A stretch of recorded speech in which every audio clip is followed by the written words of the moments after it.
the ceiling for me? Yes. Thank you. Just making sure there. I appreciate it.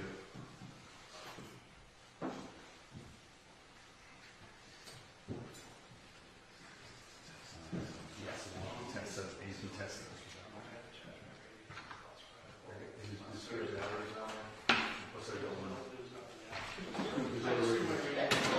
There's other reasons I got a battery in my pocket. In my phone.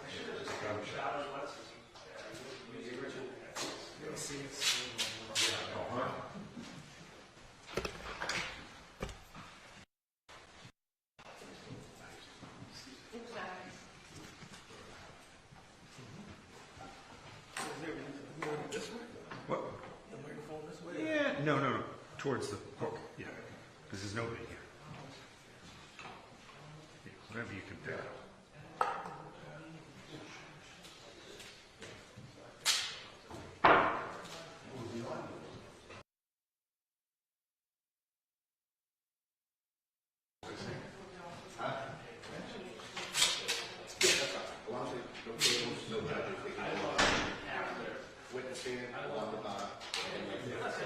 Nothing on the table.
Debbie said, sent the big guns out for pool dive. Thanks to you and Chris.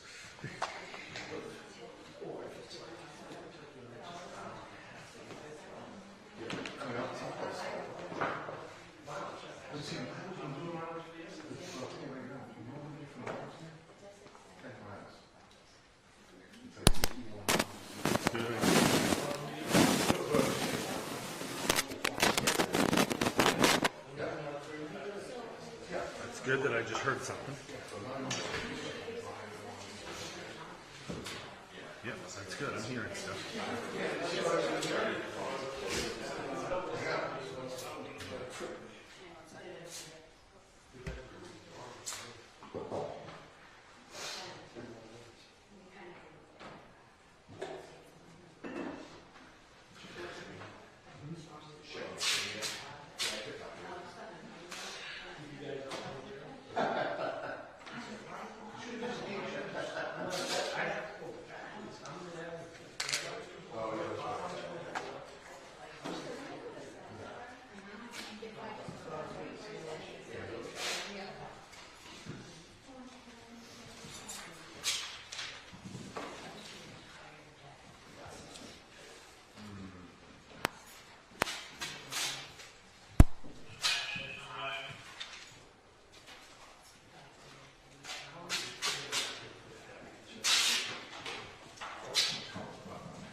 Testing 1, 2, 3, 4.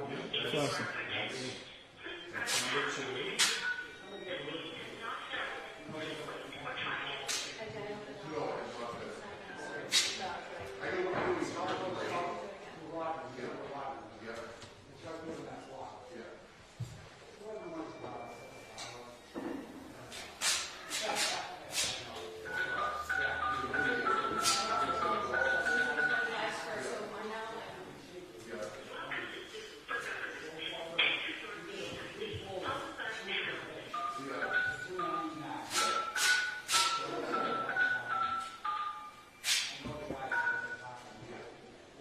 Tap the red one.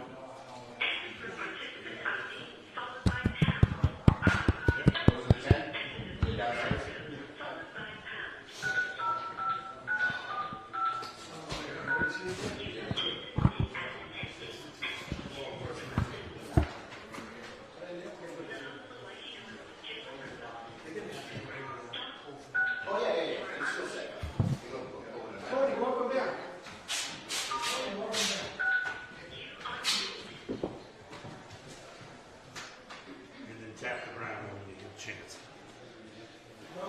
Yep, I heard. Where should we get?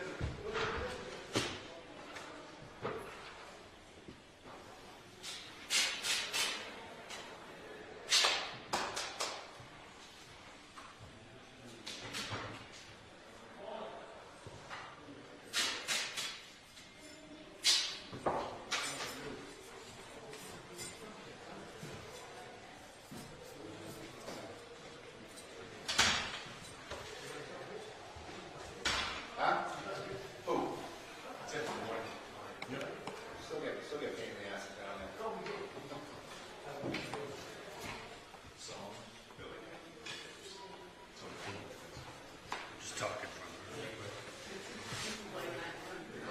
1, 2, 3, 4, 5, 6, 7, 8, 9, 10. Testing 1, 2, 3, 4. 1, 2, 3, 4, 5. 1, 2, 3, 4, 5. It's not Stella. The other two are better. I hear your tape. You mostly be using the other two. I'll pop it down about. Here. As long as you're killing the other two at one time, you know what I mean? And you can do your own channel. Oh, well, like, call me in 10 minutes. 9:15. It's 9:05. Yeah. As long as we got picture inside. So, what do you got? Oh, sure, but.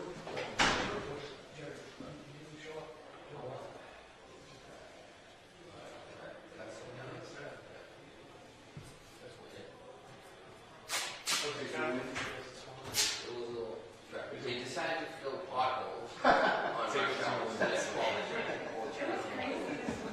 unless two of them want. It's well worth it if you did.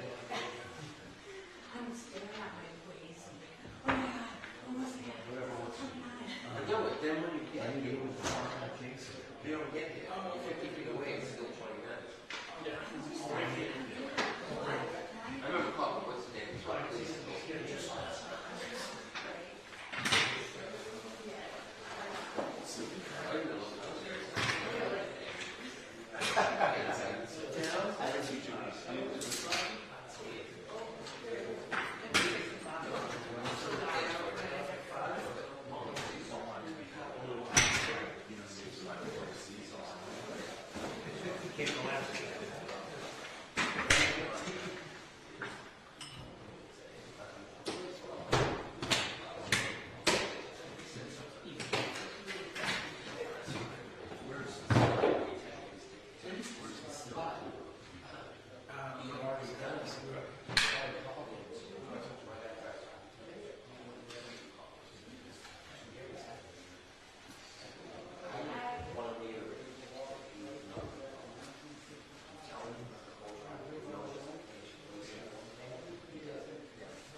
ones there. Red zone.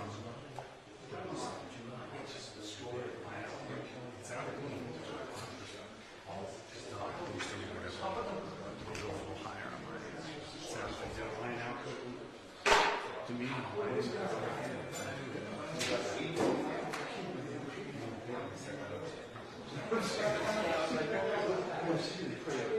plugged in.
Cozy?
No, that's right. I appreciate it. No, I appreciate it.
There's an email with attachments.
to leave these with you. You can move them in. Thank you.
D. All persons having any business before the Honorable Beverly Cannone, Justice of the Norfolk Superior Court in the Fulton County of Norfolk.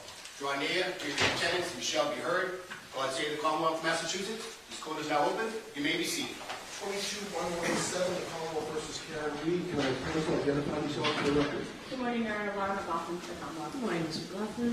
I'm Robert Gillman. Good morning, Mr. Lally. Good morning, Your Honor. Hank Brennan for the Commonwealth. Good morning, Mr. Brennan. Good morning, Your Honor. Al Jackson from the street. Good morning, Mr. Jackson.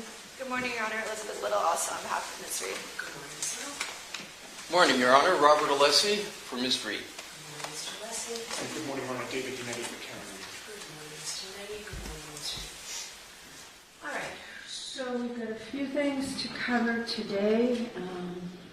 We had a couple of questions to finish off about the defense position on the opposition to excluding the ARCA witnesses. Then we'll go on to defendant's motion to exclude Mr. Crosby, or Dr. Crosby, and then we'll go on to the defendant's motion to exclude Robert Gillman.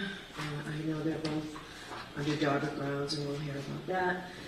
And the Commonwealth's motion for sanctions. And we have newly filed a motion to amend the scheduling order so that we don't hear the motion to dismiss today, and in opposition to that, and a motion to reconsider part of my prior ruling regarding the tapes at the Canton Police Station video.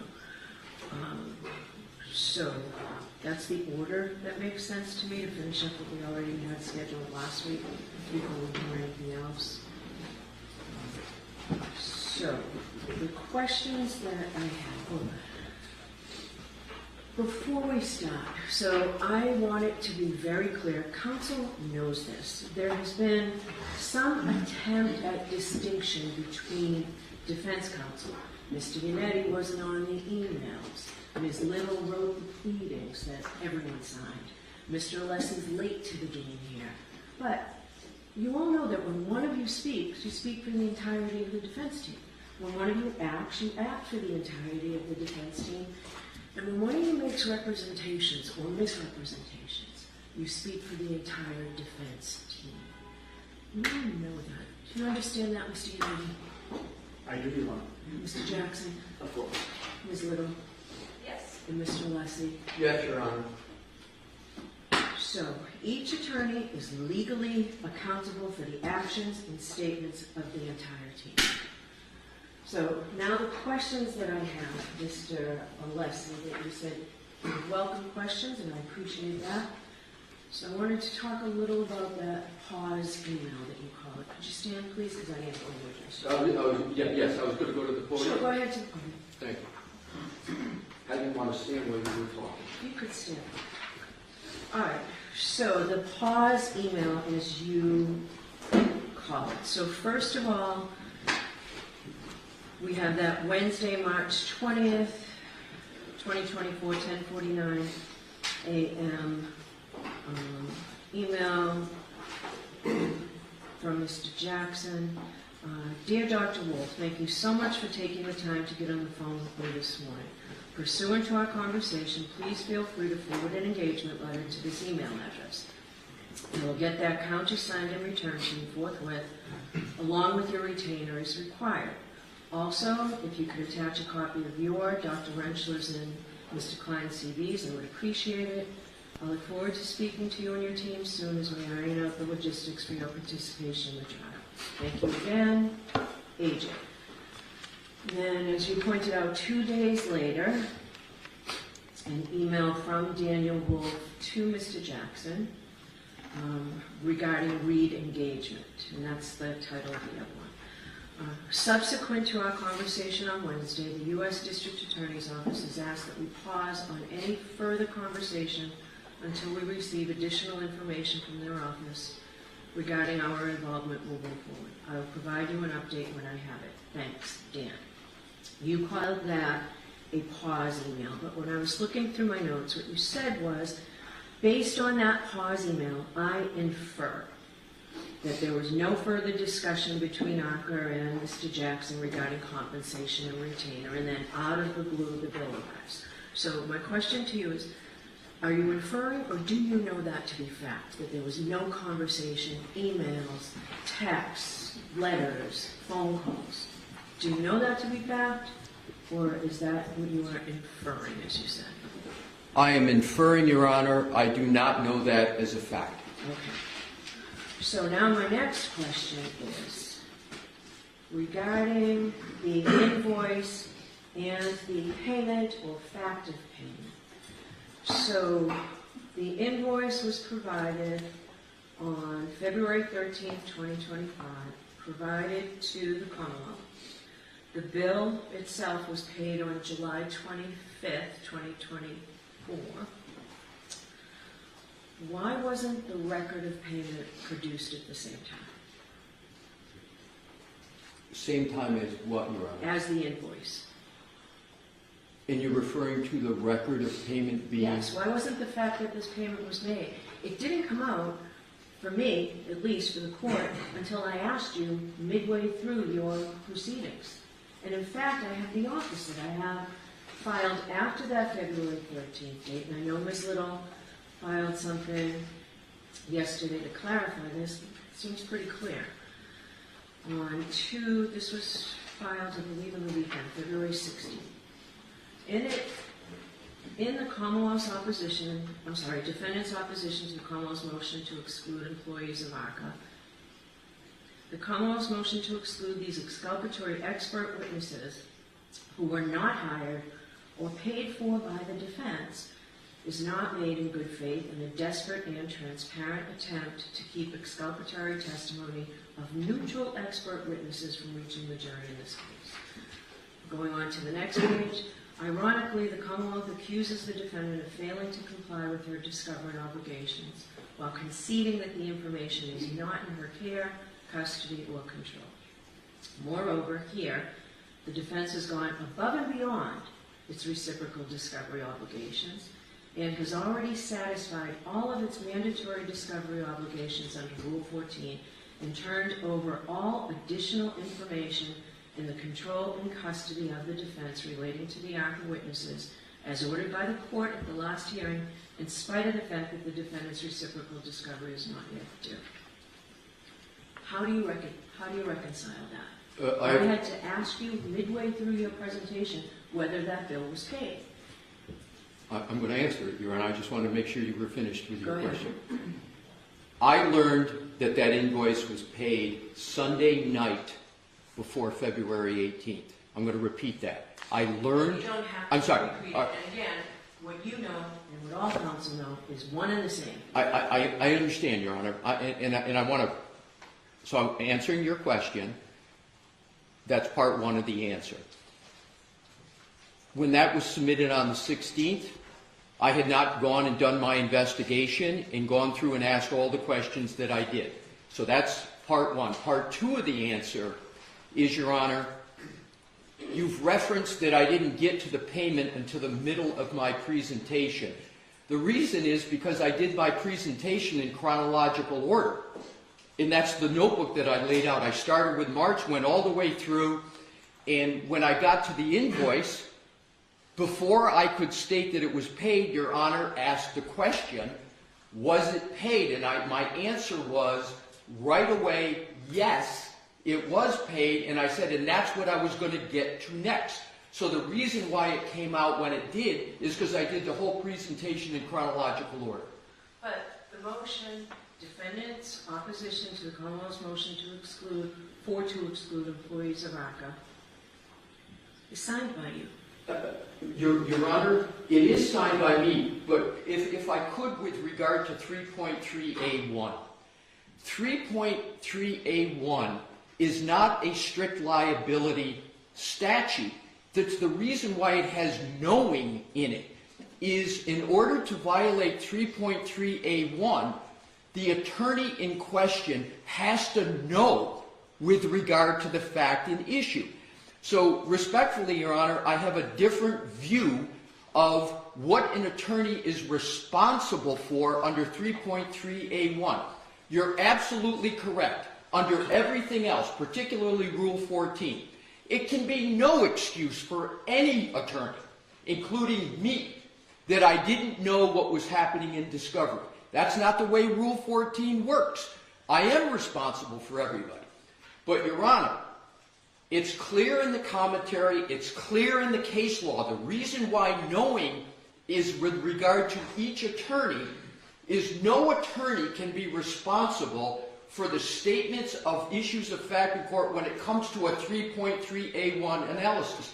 That analysis and construction, Your Honor, would render mere surplusage and read out the mens rea of knowing.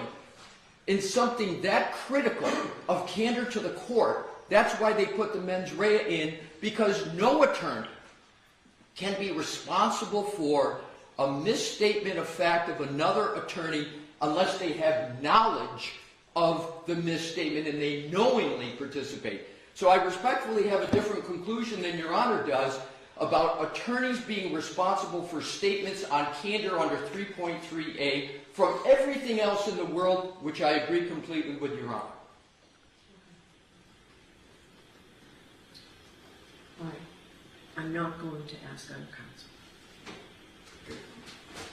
All right. So let's move on to the next motion. Your Honor, if I could, the tabs that I had, I marked them as exhibits. I didn't do that last time. The white book, and I had it marked. Mr. Brennan has agreed to them going. May I just offer them in at this time? They're all marked. There are two. Your Honor's February 6th was Exhibit 1, so I picked off on 2 and worked it out before. What would you like me to do with each, Your Honor? You can hand them to the court officer who will hand them to the... Well, there you are. Thank you. Thank you, Your Honor. And have you concluded what you... Yes, but let's get this one. Okay. Yes, 2 All right. So let's go on to your... Did the Commonwealth want to add anything? No, thank you, Your Honor. All right. So let's go on. And I don't have to 499. So the motion of the defendant to exclude the testimony of the Commonwealth's witness, James Crosby. And I've read it. I read it 2 weeks ago when it came in, Mr. Alessi. I'll hear you on your motion. Thank you, Your Honor. I'm just getting myself reoriented Take back to your it. time. Thank you.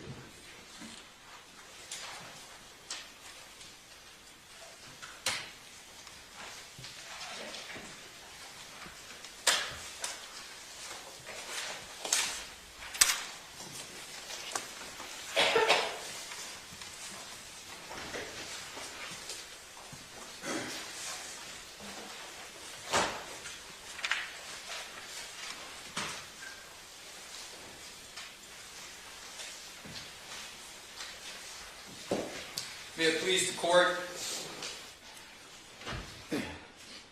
The entire proposed testimony of Dr. Crosby should be excluded because he is plainly not qualified to render the opinions that he is trying to render, and his methodology not only is not reliable, but it's not even documented.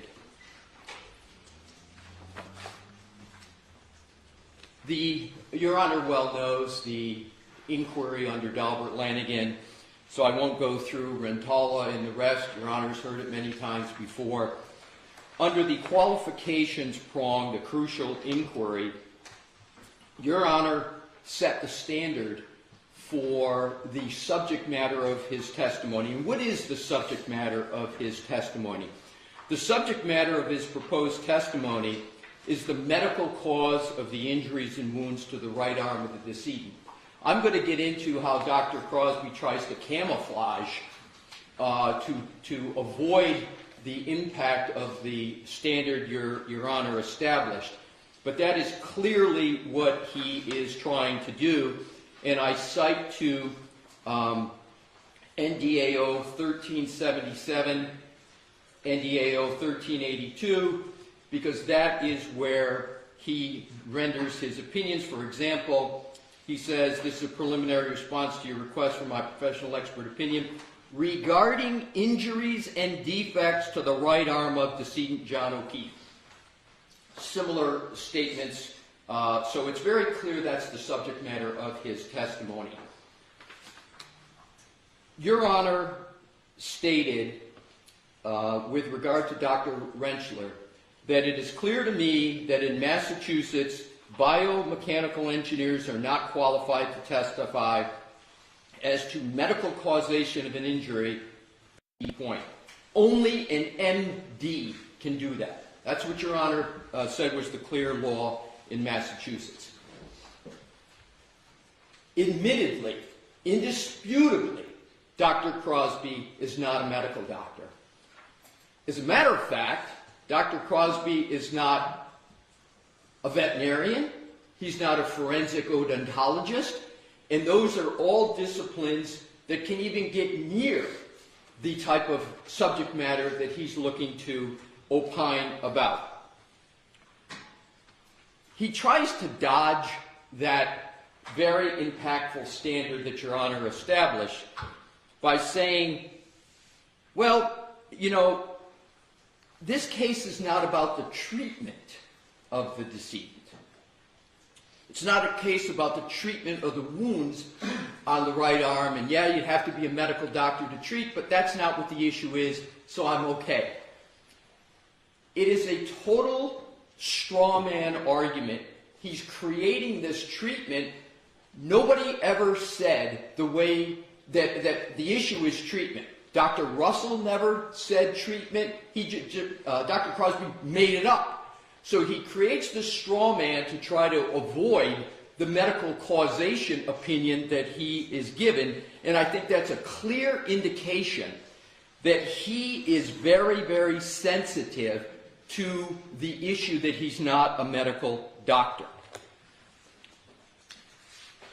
With regard to his area of expertise, it can't be more obvious than his own proclamations. He says the name of his consulting group is Canine Aggression. His purported title is Certified Behavior Consultant. So he himself dubs himself with regard to canine behavior. And that is what he is expert in. And of course, there's no issue whatsoever in this case about canine behavior. And more importantly, his own report doesn't discuss canine behavior at all. So in conclusion, on the qualifications prong, Your Honor, based upon Your Honor's standard, he's not a medical doctor. He's therefore not qualified to opine on the cause of the wounds to the decedent's right arm. The court need go no further than the qualifications prong to exclude all of his testimony, because all of his report is regarding the cause of the wounds to the decedent's right arm. And it almost is common sense that when someone is trying to opine on the cause, the medical cause of injury, that if you're not a doctor with regard to the issue, that you're not qualified. So now let's go to the methodology of Dr. Crosby. His methodology is essentially, he took measurements of one dog, a dog named Chloe, that it purports to be Chloe. He didn't document that it was. There's no documentation of that. But let's assume, hypothetically, it is this dog Chloe. So what does he do? He takes measurements. This is what he did first, and I'm going to get to what he's just recently submitted. So what does he do? He takes measurements, anesthetizes the dog, takes measurements of the teeth, and then he takes those measurements and he tries to apply them to photographs of the decedent's right arm. And he basically says in his methodology, I am measuring the distance between the canines, I'm taking other measurements of the dog's dentition, and then I'm going to compare them to the decedent's right arm in a photograph, and I am going to opine that the measurements of the dentition don't match up with the measurements and distance of the wounds on the right arm. Therefore, this dog couldn't have caused these injuries, and therefore these wounds are not caused by a dog. And this dog, so he says not only not Chloe, but no dog. Then he goes even further and he says, and I believe the cause is some sharp object. So now we have him going even beyond a dog, and he's claiming that it was caused by a sharp object. It just goes to show you how far he is afield of what he is doing. So he's not a medical doctor, so he's now performing essentially another diagnosis of the wounds to a human. He provides zero evidence of any experience in determining whether a wound on a human is caused by a dog or a sharp object. And his methodology, Your Honor, is remarkable for several other reasons.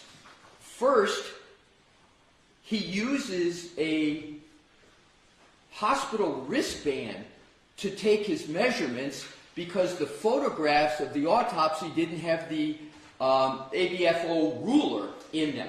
So he tries to use the wristband as a surrogate for his measurements. He provides no support whatsoever for using that surrogate. And what do I mean by support, Your Honor? For an expert to justify a methodology, they've got two ways to do it. The most prominent and common is that the methodology is generally accepted in the relevant scientific or medical field. He provides zero, and I mean zero, words to tether his methodology to a commonly accepted practice, meaning his methodology that he used, he doesn't show any support for that at all, let alone it's commonly accepted.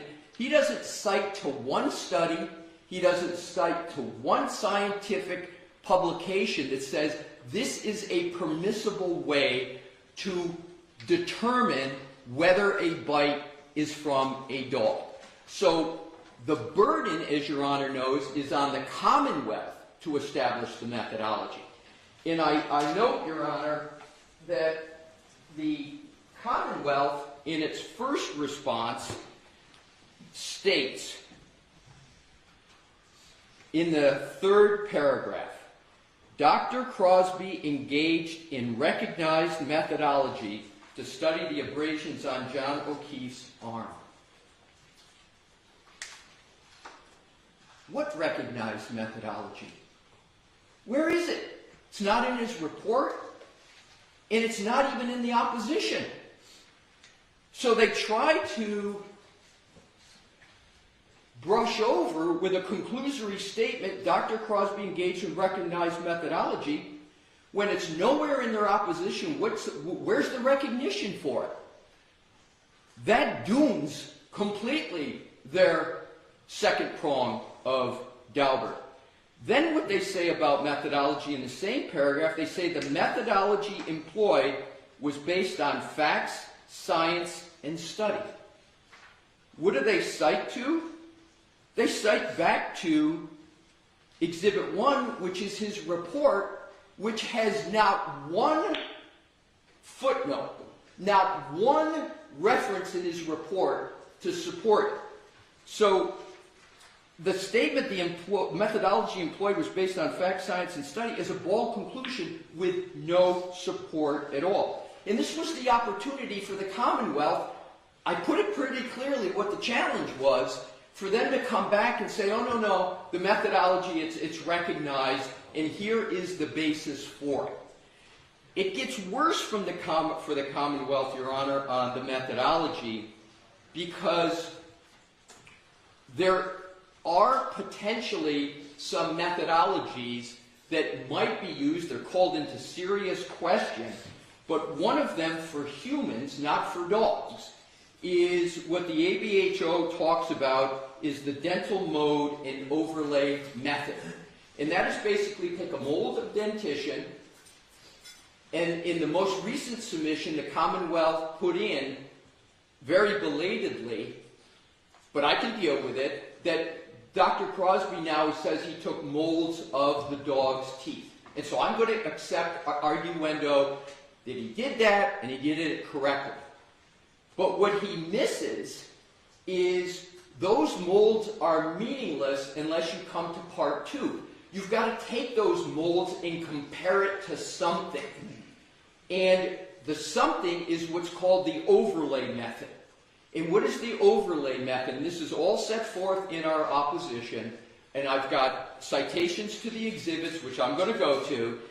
The overlay method is the part 2 you apply the mold to.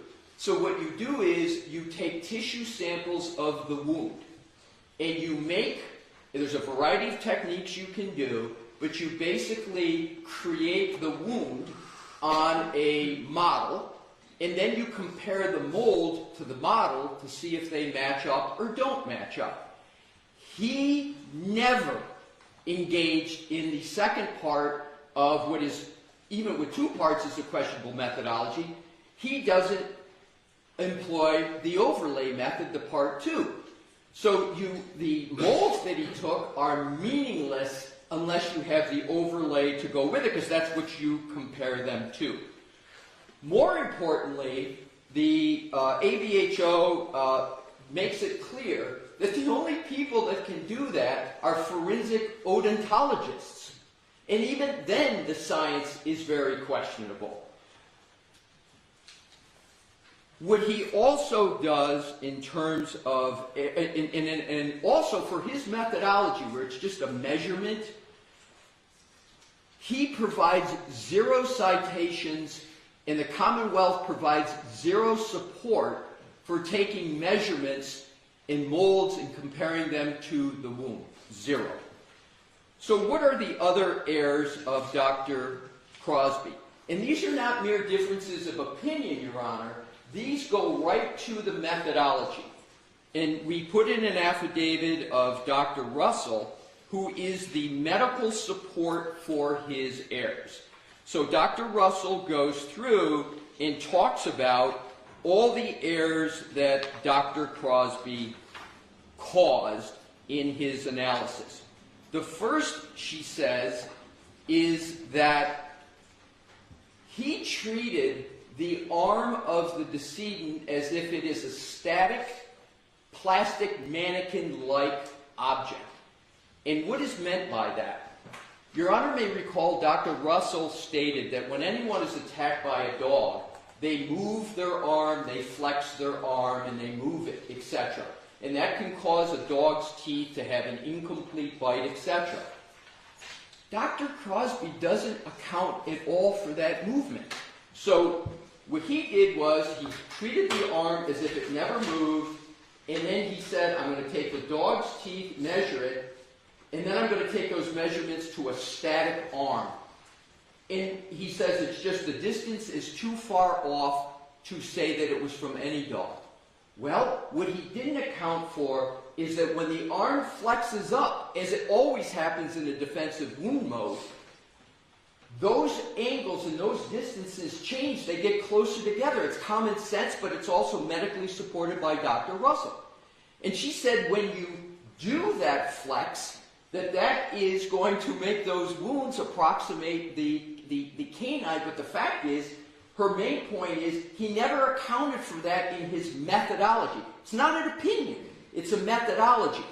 So, again, if he were to cite to a study that would say, no, it's okay to just treat it illogically as a static object, he might have some support.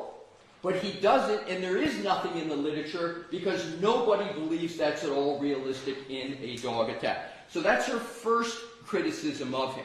She also states that the photos that he used, there's no documentation of who took them, how they took them, and we all know in forensic photography, those people who take those photographs have to be trained, they have to give a fair and accurate depiction, and you can look at one of the key photos, it's blurred, so it's obvious that there's a problem with one of the photos.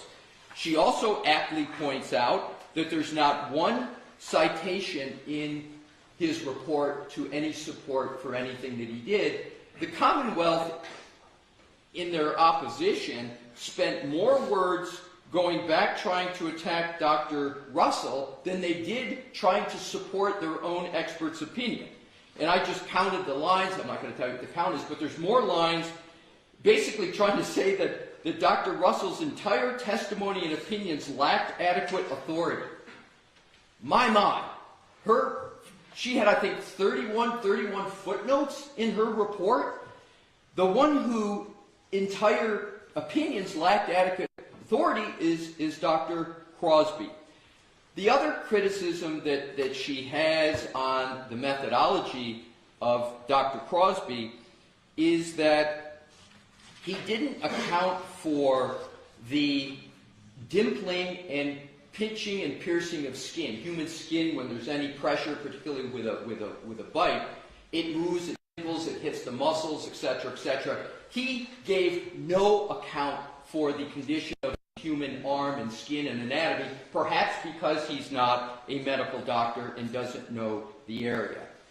So, with regard to the Commonwealth's response, I'm appreciative of the fact that they cited to his thesis.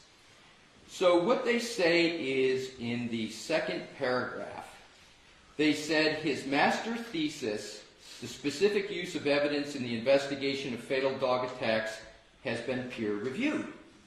So what did I do? I went and read both of his theses. What I found is particularly probative of the issues I just raised. So I looked at his and read 179 pages of his 2016 Master of Science thesis that they cited.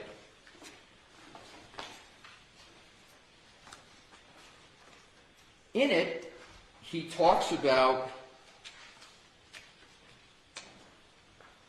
on page 46, defining bite mark evidence. A bite mark can be generally defined as a pattern made by teeth in a substrate. A dog bite injury is a pattern industry. Your Honor may recall the absolute probing of Dr. Russell on patterns and the arguments that patterns are a soft science and you can't rely upon them. And lo and behold, Dr. Crosby's first sentence in his master's thesis is a bite mark can generally be defined as a pattern. A dog bite injury is a pattern injury. So I appreciate in his thesis that he confirms Dr. Russell's methodology. What he doesn't do in his thesis is even mention his own methodology that he used here. In 179 pages, there is now one reference to the methodology he used in his report. With regard to, I mentioned the ABFO, the American Board of Forensic Odontology, and I mentioned how difficult that is to do that correctly. In his thesis, he states, and I quote on page 61, the guidelines, however, do not indicate the criteria necessary for using each method to determine whether the bite mark can be related to a person's dentition and with what degree of probability. There is no science on the reproducibility of the different methods of analysis that lead to conclusions about the probability of a match. A very, very, and I couldn't agree with Dr. Crosby more on that. He then talks about, in his thesis, about the fact that there's no accepted methodology for dog bites, even using ABFO. And on page 63, I'm going to quote what he says. Although the ABFO does not specifically address animal bites, it would be logical to apply the same standards to forensic examination of dogs. And what is that standard? That's the mold in the overlay, right? He never did the overlay, and he was proposing in his thesis that that might be a way to go, but he recognizes that it is not reliable. And then on page 66, the last paragraph I'll cite in this, he says, reliability in human cases is under examination. Hard statistical agreement on consistency is not present, so each evaluator will have to make the best argument in each case. As case law develops and examination science progresses, we can hope that standards will be established and accepted. Until then, a forensic bite evaluator can best develop their opinion based on whether the bite mark in question is consistent or inconsistent with a pool of potential subjects established by other means. Here we go. This opinion should be heavily influenced by supportive hard evidence, such as DNA, physical observation, blood, tissue recovered from the gastrointestinal tract, and other factors. So the ABO, he agrees with the fact that even with this methodology, you've got to have it supported by this hard evidence that he doesn't have anywhere near in his methodology. And what he also talks about is relying upon a medical examiner for this hard evidence. And what we point out in our opposition, Your Honor, he never worked with a medical examiner for his methodology. He never worked with a forensic odontologist.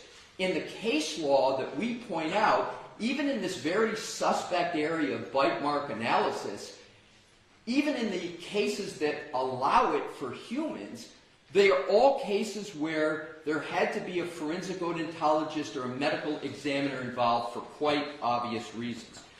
So his master's thesis supports the methodology of Dr. Russell and provides not one mention of his methodology. So then I said, well, maybe in his PhD thesis, which is more recent, 2023, maybe in that thesis that the Commonwealth did not cite. So I went and read 143 pages of that, and there is zero mention of his methodology, and that was just 2 years ago. So what does he say? In his whole thesis is entitled Dog Bite Related Human Fatalities, a Scientific Study. So it's really about fatalities, and here it's undisputed that the decedent, his death wasn't caused by a dog. It's a dog attack, but that was not the cause of death. And his whole thesis is about the problem statement. He defines his thesis on page 18. One of the problems is the lack of standardization of methods in reporting. Lack of standardization manifests in several ways. So basically what he did in his thesis is he went through and talked all about when there's fatalities, there's ways, and he creates a classification system on page 63. But his classification is on behavior. Second sentence, page 63. Classifying dog bites. This provided the opportunity to develop a protocol for classifying the incident from the dog's likely perspective based on its behavior. That's his thesis. It's got nothing to do with, is this wound caused by a dog bite? And so on the point of needing a medical examiner, needing someone like a forensic pathologist to be involved, he agrees. Page 125 of his PhD thesis, first full paragraph. Where possible, medical examiners or other examining experts should document the location, extent of wounds, and try to determine which wounds may have been antemortem, perimortem, postmortem. This may require histological analysis by a forensic pathologist. So he mentions what medical examiners should do, what a forensic pathologist should do. He doesn't even begin to suggest that he should do it or that he is even qualified to do it.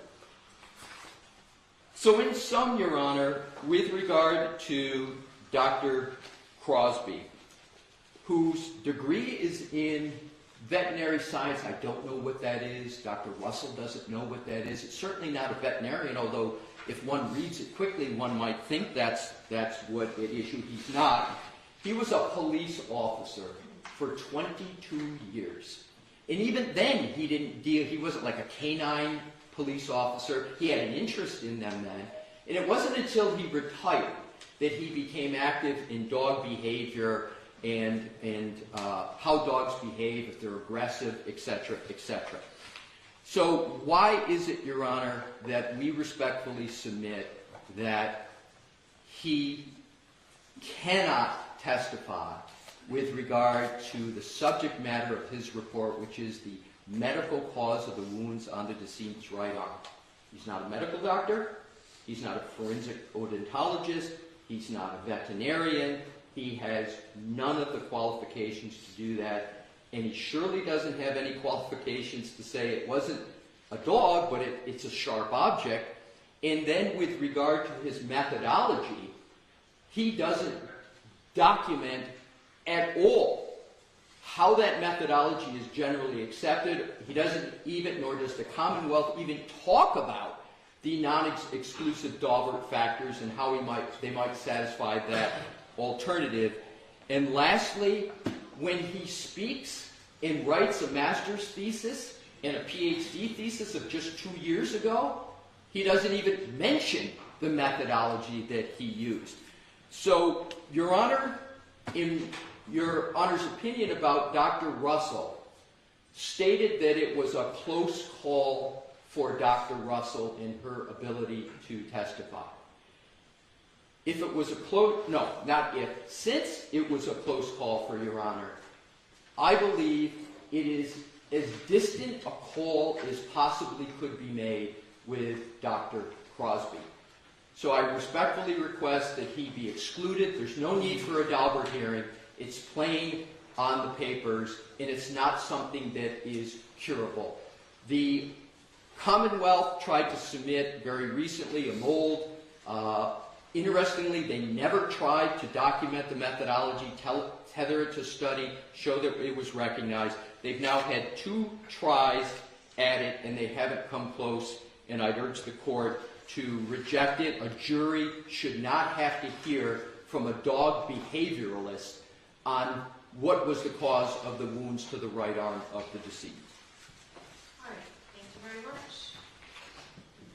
Mr. Brennan, before you begin, Dr. Crosby is not going to testify that this injury appeared to have been caused by some sharp object, is he? Are you planning on bringing that in? I wouldn't ask him to do that, no. Okay. All right, so I'm hearing a motion. Yeah? Yes.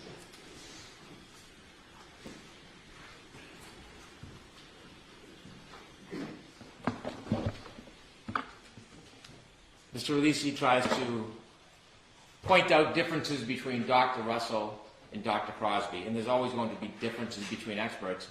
One difference is that Dr. Crosby has actually testified in state and federal courts regarding dog bites before, where Dr. Russell never had before this case.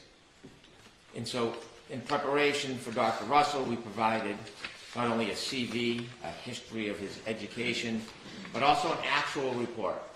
An actual report of what Dr. Crosby did, the methodology explaining his analysis, his examination of Chloe, and his testing. And that was provided to the defense prior to any testimony that he will have on the stand. When we look at the summary that's provided, Dr. Crosby has testified in numerous cases before. So those courts seem to disagree with Mr. Alessi's opinion. In addition, Dr. Crosby set out in his package numerous different journals and publications that he relied upon in this case. There are a number of publications, I won't read them all to the court, but we can see that he relied on books regarding bite mark evidence, human bites versus dog bites, forensic study of dog attacks on humans, a focus on bite mark analysis. The list is comprehensive: variable mechanisms of dog-related deaths, life-threatening dog attacks, a devastating combination of penetrating and blunt injuries, fatal and near-fatal animal bite injuries, on and on. These are materials that he has studied, he's familiar with. Dr. Crosby has the qualifications to testify, not simply because he's testified in state and federal courts before this case, but also because of his studies and his education. It seems as though Attorney Alessi is trying to bind the court regarding a comment of the necessity for a medical doctor There is no requisite that an expert in this field needs to be a medical doctor. There is no cases that they provide that bind that limitation. The qualifications of Dr. Crosby are outstanding and significant. He studied at the College of Veterinary Medicine. He completed coursework in forensic animal behavior analysis, animal crime scene, bite mark analysis, veterinary forensic pathology, forensic crime scenes. He is often called to go to autopsies around the country to study wounds and determine if they are bite marks, if they are dog wounds, and if they can be attributed to a particular dog. He served as acting chief. Is that in the papers? The different autopsies he hasn't, I can supplement the autopsies he's been to, and I can also supplement specific cases where he's qualified. He has listed a number of cases in the back of his package.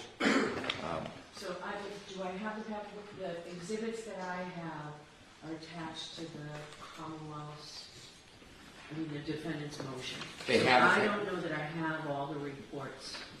Exhibit 1 has Dr. Crosby's report that has all this information in it. Okay. And as I mentioned on a previous tape, Dr. Crosby actually went and examined Chloe. And when he did that, he verified that it was in fact Chloe. He did molds of Chloe, and there was a subsequent report regarding those molds, which clearly demonstrate that the distance in those wounds are not anywhere near consistent with Chloe's spacing in his teeth. So sort of as an aside, based on what Mr. Alessi argued, the verification that it was in fact Chloe, has the Commonwealth provided that information to the defense? We have, and we can provide that as a supplement to the court, the verification of Chloe, and we can also provide to the court the bite mold analysis report of Dr. Crosby, which is not in this package. I think that's attached here. I have the photographs. That's part of the original report, but then he actually took a mold of Chloe's jaw and teeth, and then I asked him to supplement a report regarding the mold. And that's been provided to the defense? It has, but it has not been provided in this package, so I can provide that to the court. So I'll supplement those two different items for the court's reference. In addition to his experience, he was Chief of Animal Care Protective Services of the City of Jacksonville. He had oversight and approval of criminal investigations. He trained staff in dog bite and dangerous dog investigations. He served as the Animal Control Division Manager for Bay County, Florida from February 2008 to 2010. He has training and experience, including certifications in humane euthanasia of animals, legal restrictions of methods and reasons for euthanasia. He's investigated numerous complaints of dog bites, and dog behavior. He's published. I had shown the book to Dr. Russell when she was cross-examined. He has a number of engagements where he teaches. Dr. Crosby is well recognized in the field. He has employment in other projects other than his business. It includes a research associate canine brain project, 2023 to current. It's associated with Harvard University. Duties include the investigation and documentation of dog bite and related human fatalities. Also, Division Management Consultant for Animal Care and Protective Services, City of Jacksonville in 2016. He is a professional dog trainer, behavioral consultant. He has provided expert witness testimony in cases of dog bite, dog attack, dog-related fatalities.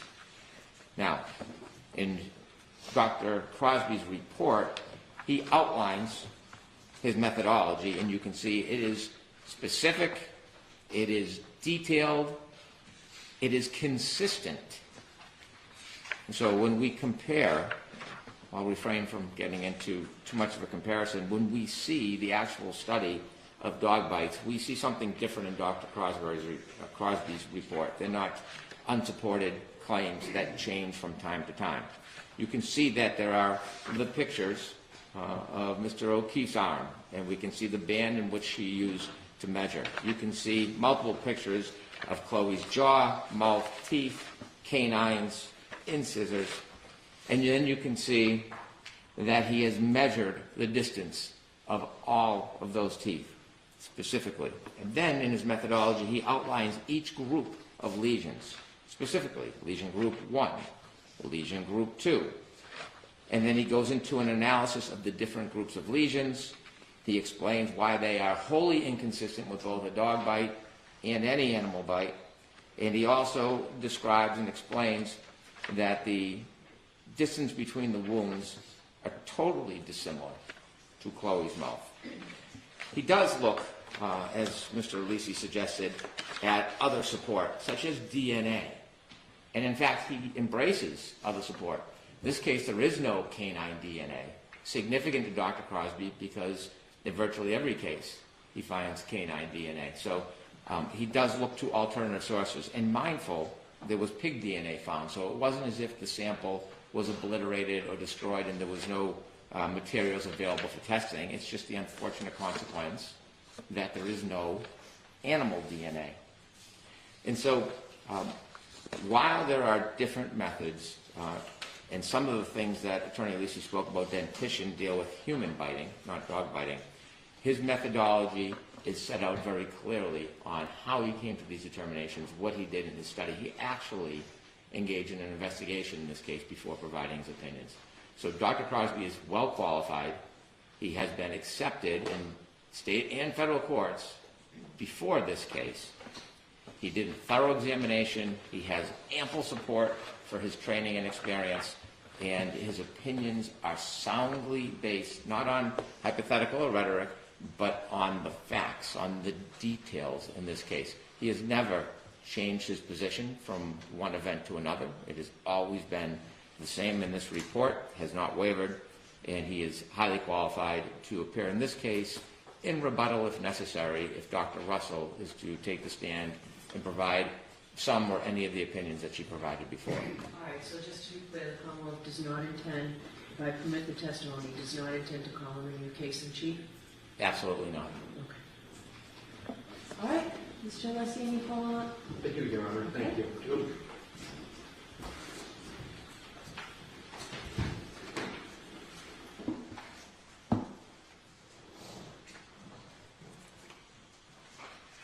The Commonwealth did not address in its presentation, you heard, one probative, legal, or factual point I made because they can't. Specifically, the Commonwealth just stated that Dr. Crosby has testified in court numerous times. On what? It's important. You can be qualified to testify, and if it's what Dr. Crosby does on behavior, dog behavior, was the dog an aggressive dog? I get it. But the Commonwealth never said that in even one of those cases, Dr. Crosby testified on whether the cause of a wound was from a wound to a human was from a dog. It wasn't mentioned. There's no case provided. As best as I could, I looked at those cases. I couldn't find many of them, but I didn't see any indication that he testified and was allowed to testify that the cause of this wound on a human was from a dog or a specific dog. Point number two, Mr. Brennan mentioned he cited numerous journals. Your Honor, I would ask the court to take a look at his report. There is now... Hold on, so that's Exhibit 1. Yes, exactly. Just give me a minute. Just put him back again.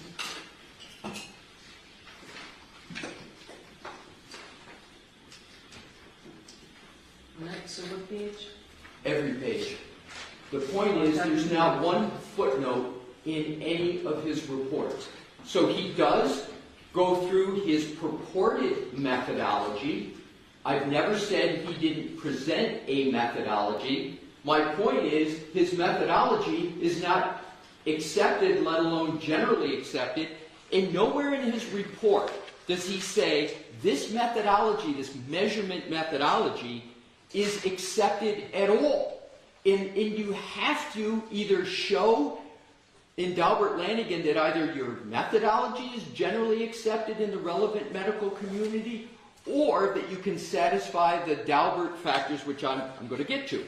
But Mr. Brennan said he cites to numerous journals. Your Honor, this is what Mr. Brennan has to be referring to. If Your Honor would please turn to the end of the report. This starts on NDAO 1400, very much toward the back.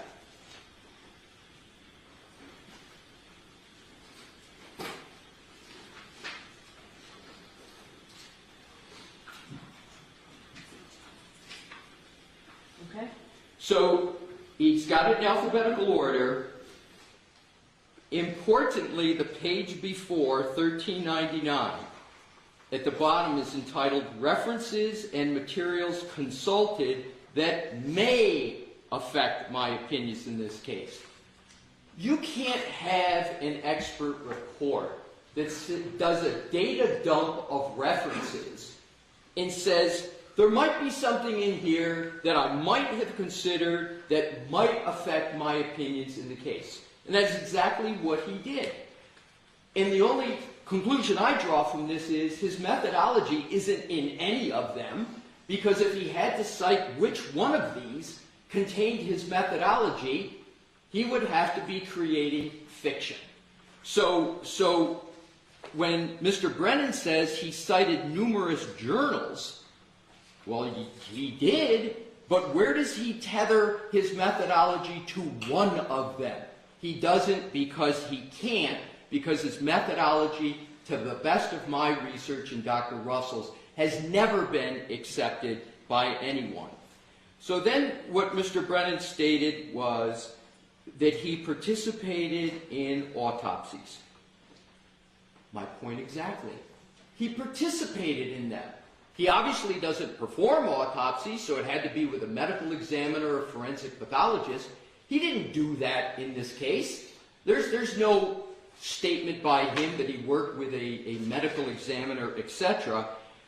So I think the inference the Commonwealth wants Your Honor to take is, because he's participated in autopsies, he must have been the one that determined whether or not the the wound is from a dog. There is zero evidence in any document from which even an inference can be taken. There's no foundation fact from which the inference can be taken that that's what he has done.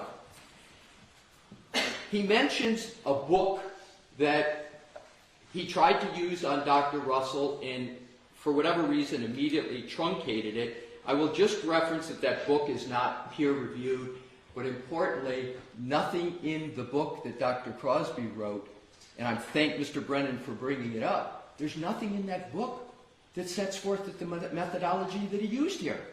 It's not there. With regard to he's well recognized in the field, that's exactly what Mr. Brennan's words he just used. He's well recognized in the field. What field? For Daubert, you gotta have experience in the subject matter.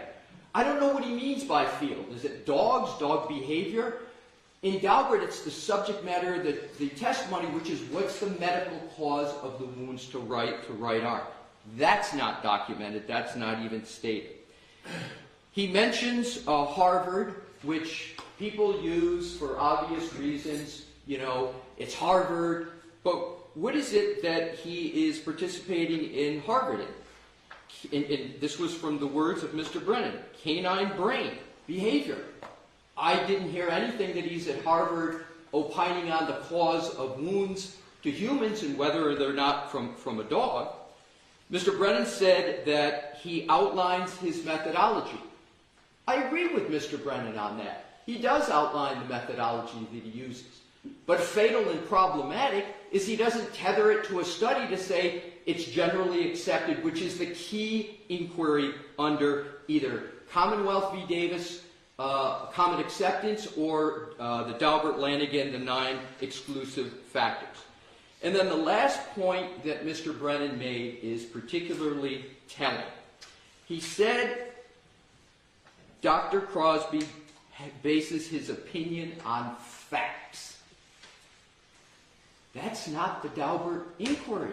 You've got to base your opinion on a reliable methodology. Facts, yeah, they are somewhat relevant, but the most probative aspect is methodology.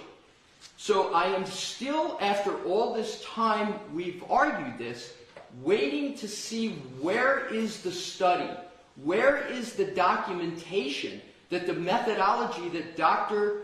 Crosby used, that a medical doctor, Dr. Russell, so thoroughly criticized, where is that methodology documented in one of these many references at the end?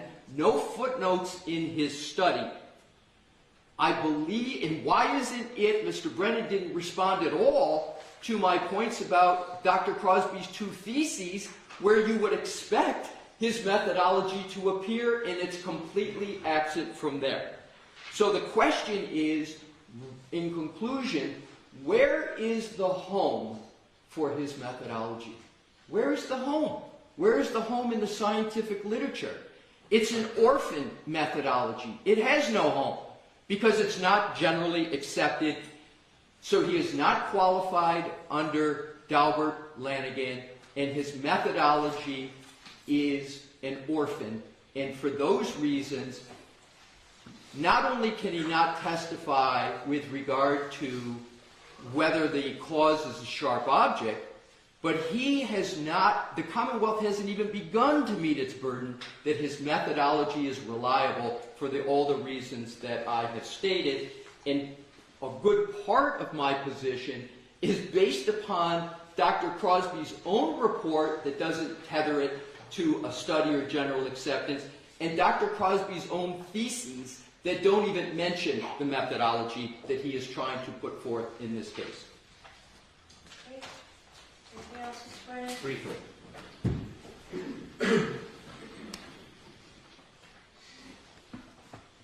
On page 6 and 7, Dr. Crosby offers court cases in which he has testified or provided expert opinion.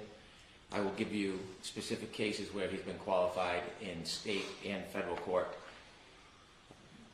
Mr. Alessi harps on the idea of methodology. If we remember Dr. Russell's testimony, it wasn't until later in her testimony that she introduced this idea of pattern recognition analysis.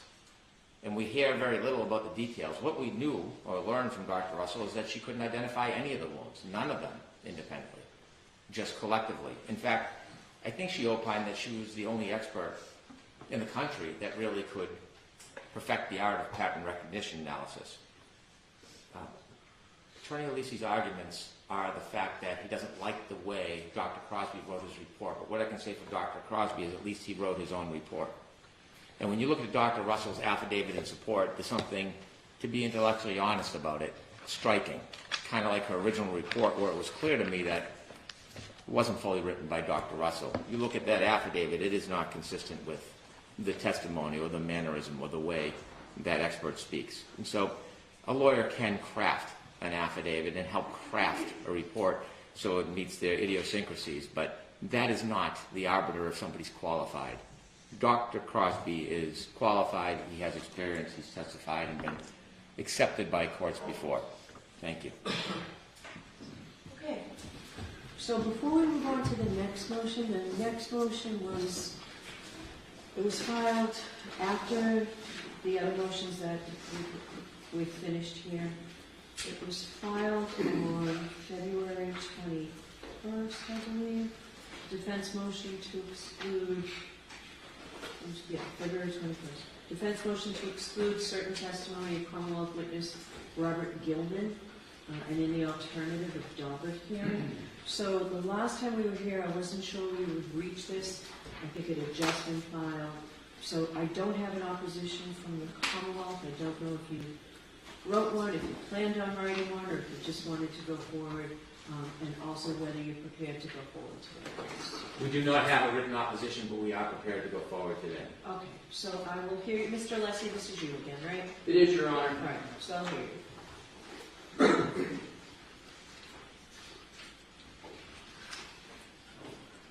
And this is paper 515.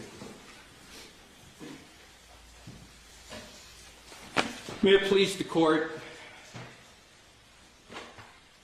Mr. Gillman, a meteorologist, is attempting to opine on the hardness of soil conditions at 34 Fairview on January 29th, early morning 2022. He states in what is a certified weather statement. That's quote, certified weather statement. Many things, and we don't challenge his statements about what the temperature was and precipitation. But what we do challenge is his opinion with regard to the hardness of the ground. With regard to his qualifications, his qualifications to opine on the hardness of the ground. He is not a geologist. He's not a pedologist, i.e. a soil scientist. There's a specific field for that. He's not a hydrogeologist, which is a scientific discipline that blends water movement in the subsurface, particularly the soil. He's not a hydrologist, which deals with solely movement of water, whether it's in any kind of media, soil, etc. And he doesn't purport to have any of those qualifications. He doesn't even state that he took courses in college that would have even educated him on soil hardness and the effect of precipitation with regard to the hardness of the ground. But perhaps the most telling statement that he makes is he puts his opinion in quotes. So his certified weather statement is hard as a rock, I believe. I'm looking for it. So I'm sorry, there were a couple of exhibits attached to your affidavit, Mr. Alessi? Yes. So one's Exhibit 1, I don't see any. I'm sorry, Your Honor, it's Exhibit 1. Okay. It's his February 3rd, 2025, quote, certified weather statement. Okay. That is it. And at the bottom of it, it's got in the quotes the Okay, I see it. All right. I don't see anything that says certified weather statement. It's an email, right? no, his report is Exhibit 1. It does state certified, and I'm quoting certified weather statement. Is it NDA 02802 and 803? It is exactly that. Okay. Yes. So Your Honor, he puts his opinion in quotes, which to me is an indication he's speaking in lay terms. I've never seen an expert put an opinion in quotes. And he does not tether that opinion to any methodology. As a matter of fact, Your Honor, and that's the entire basis for what the Commonwealth is proffering is support that one, he's qualified, and two, that his methodology is reliable, but he doesn't even state what his methodology is that he used to come to that opinion. I've never seen a proffered expert not even state what the methodology is. He doesn't say how he came to that conclusion. So it's the burden, as we know, of the Commonwealth who's offering the witness to demonstrate by a preponderance of the evidence. They don't even have evidence, let alone a preponderance of the evidence. They don't state a methodology, and they put the key opinion, the only opinion, in quotes. And, Your Honor, there is a deep and typical of science, complex way to determine hardness of ground. And he doesn't even begin to discuss that whole science. And Your Honor may recall in previous Daubert-Lanigan hearings, I cited to the Goodman case, the Pasteur case, and the courts in Massachusetts has said, in addition to going through making sure you've got a methodology, the court can also use it's the words of the court's common sense. So in addition to all the defects that I just covered, has anybody ever, all of us have heard a meteorologist in many different fora, most prominently on TV, talk. And what do they talk about? They talk about the weather, the forecast of the weather. What is the weather? We all know what it is. I've never heard a meteorologist say, today is going to be 22 degrees below freezing, there's going to be precipitation, and the ground is going to be hard as a rock. I've never heard it, because that's not what meteorologists do. So I believe in terms of common sense, in addition to the other arguments, I think common sense just tells one that this is not the kin of meteorologists. And interestingly, the Commonwealth doesn't cite and document one instance where Mr. Gillman has previously opined on the hardness of the ground. Not one. So in conclusion, Your Honor,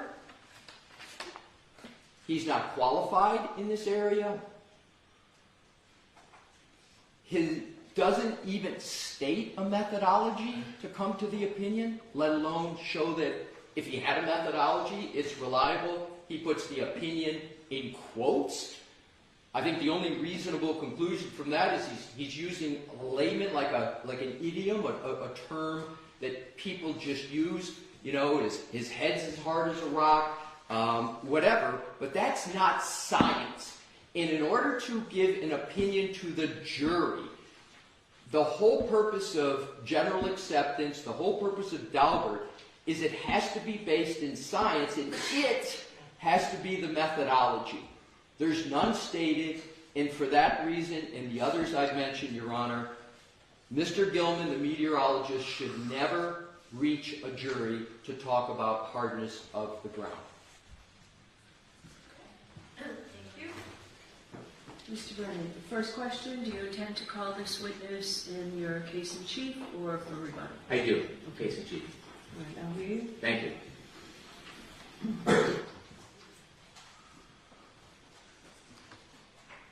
The Commonwealth proposes calling this gentleman to talk about the weather conditions leading up to the night that John O'Keefe was killed, to talk about the temperatures, the wind conditions, also the snowfall.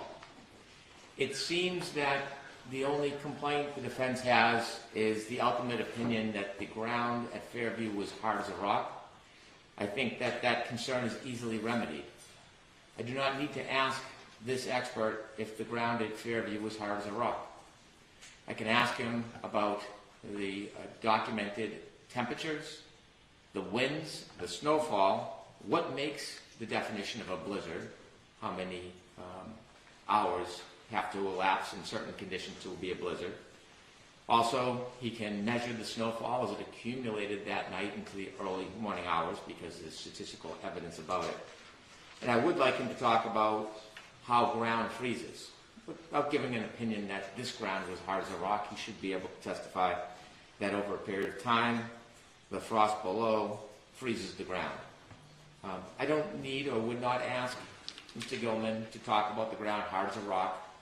We have a handful of first responders who will give lay opinions with common sense that the ground was hard as a rock, and state police who excavated can testify to that very thing. So Mr. Gillman does not need to offer that opinion.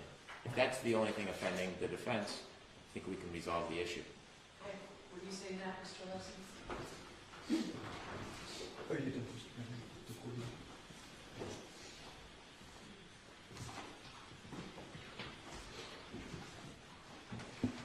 In specific answer to your question, Your Honor, what do I respond to that? I think the Commonwealth very much recognizes the shortcomings that I mentioned. But its proposal to have a meteorologist talk about how ground freezes is still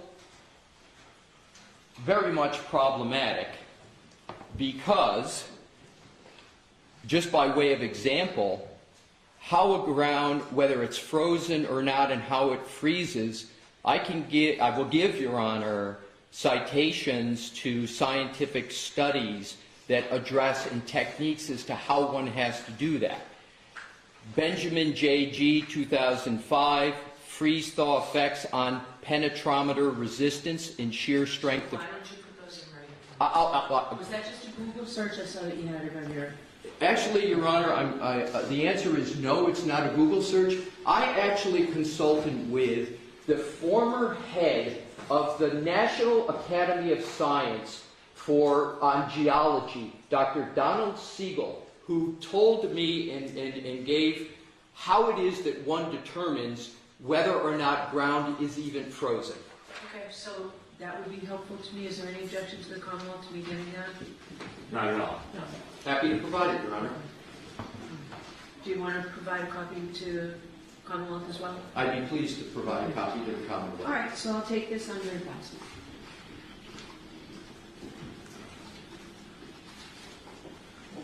So how long do each of you need to get me what you said you would get me? The Commonwealth, the articles, and the qualifications, or the cases and the qualifications of Dr. Crosby.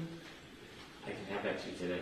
Great, okay. And those articles, Mr. Alessi, that you were just citing, when can I get those? Do you want all the citations or the articles themselves? If you've got the articles, if you've got a copy that'll save me from having to find them and read them, that's fine. If you just give me the links, I can do that myself. I'll get you the articles, Your Honor, in the text, and it's probably going to take me 2 or 3 days. Do you have the links? Do you have a list? Well, I've got a list right with me today. Okay, so I'll take that. And that'll save you from having to print the articles. You'll let me hand it to the court officer? That would be great. And you'll provide it to the Commonwealth as well. Is that your only copy, Mr. Alessi? Do co-counsel have copies? Oh, no, co-counsel doesn't have any of this, Your Honor. Okay. I just need to black out something here that's... Sure. You don't have to do it right now. Do it before you leave today. I'll do it before I leave, Your And Honor. that way there, we'll see to it. Jim, can you get a copy made for everybody? Thank you. All right, so now, because we're doing them in the order they came in, Commonwealth's motion to impose sanctions. And this involves a transcript that I've read. I've listened to the actual recording. Maybe it makes sense to take a 15, 20-minute recess. Now, does that make sense to everyone? Okay. All right, good morning, please. Is the Commonwealth going to play portions of this or not? The flash drive has been impounded because I understand the nature of it. Is it all, are you referencing just the transcript? Actually, I'm going to see counsel. Be seated. Quiet, please. Still the record.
All rise for the court, please.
You may be seated.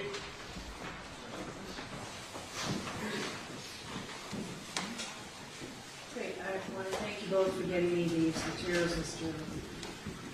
Alessi and Mr. Brennan. Thank you both. All right, so the next motion we have is the Commonwealth's motion to impose sanctions pursuant to Mass World Criminal Procedure 48.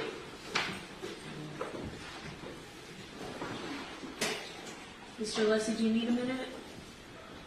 Did you need a minute? I saw you just... Could I please just... Sure. Thank you. Timmy? Yes, I'm working on something.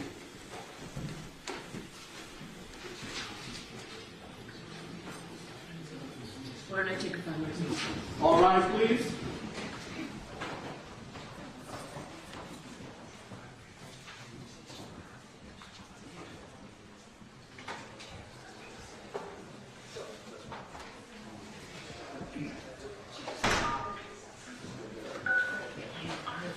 You see the thing.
We're back in session. You may be seated. Thank you for that. Sure. All right, so, Mr. Brennan, I will hear you on this motion. Thank you.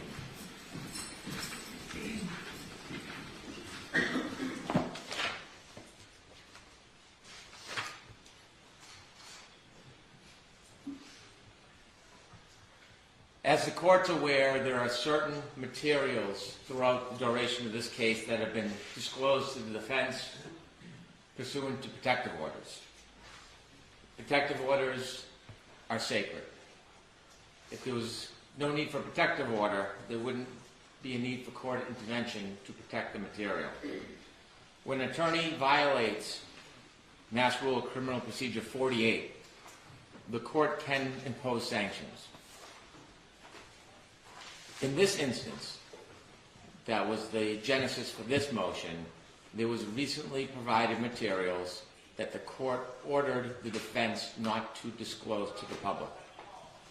Those materials, which is some of very important materials. In the reciprocal discovery motion, the defense put the materials into the public domain despite the court's protective order. Now, it's important for the court to determine the nature of that violation because the ability of the court to sanction is broad and wide. There have been other violations, but at this point, a month before trial, given the history of this case, it is important to make sure that these type of violations don't happen again.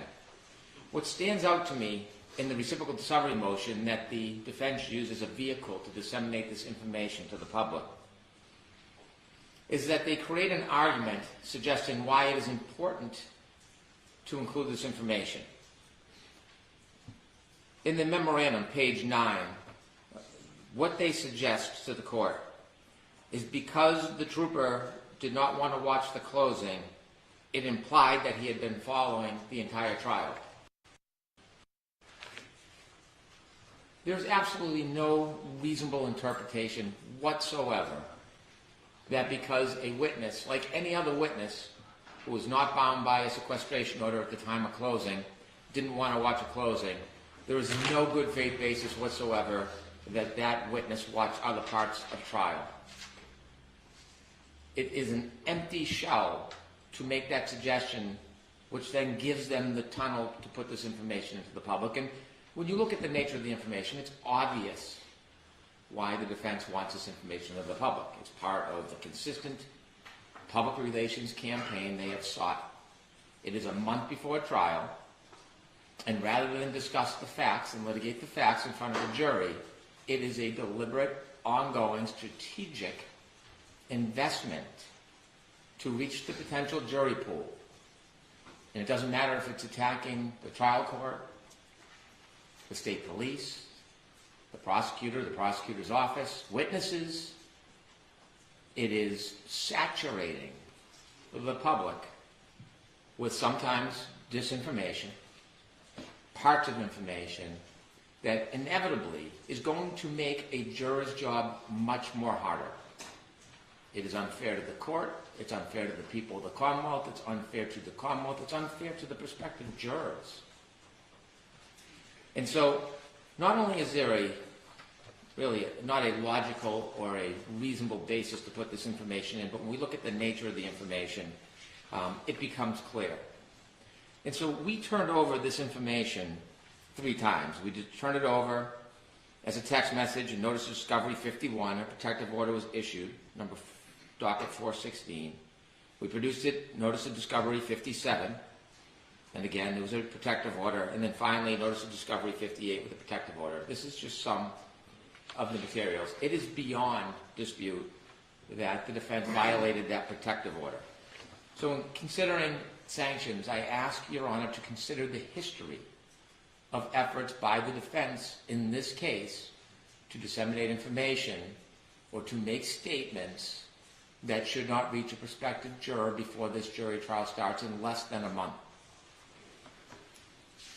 Now, after they disseminated this information, it wasn't within 24 hours, it was within 24 hours, this was in the local news, the national news, newspapers, online, and it seems that was the very purpose it was spit out into the community.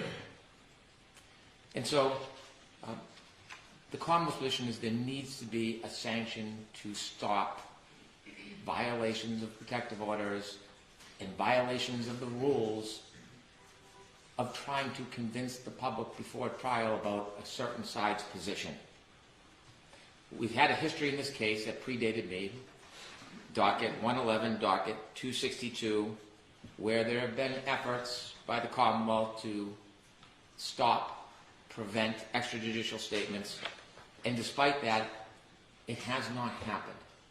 There's never been a sanction by the court imposing an obligation for the defense to stop. Rule 3.6 is clear. A lawyer who is participating or has participated in the investigation or litigation of a matter shall not make an extrajudicial statement that the lawyer knows or reasonably should know will be disseminated by means of public communications and will have a substantial likelihood of materiality prejudicing an adjudicative proceeding in that matter. It's important that all parties follow that rule. And there is no retort. The Commonwealth cannot fight fire with fire. I receive inquiries and calls which I ignore and don't answer all the time because my obligation is a little bit different. It's to ensure a fair trial.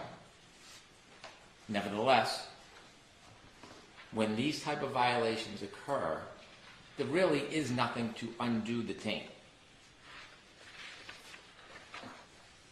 The history of these violations date back early on in the case, and they continue to this day.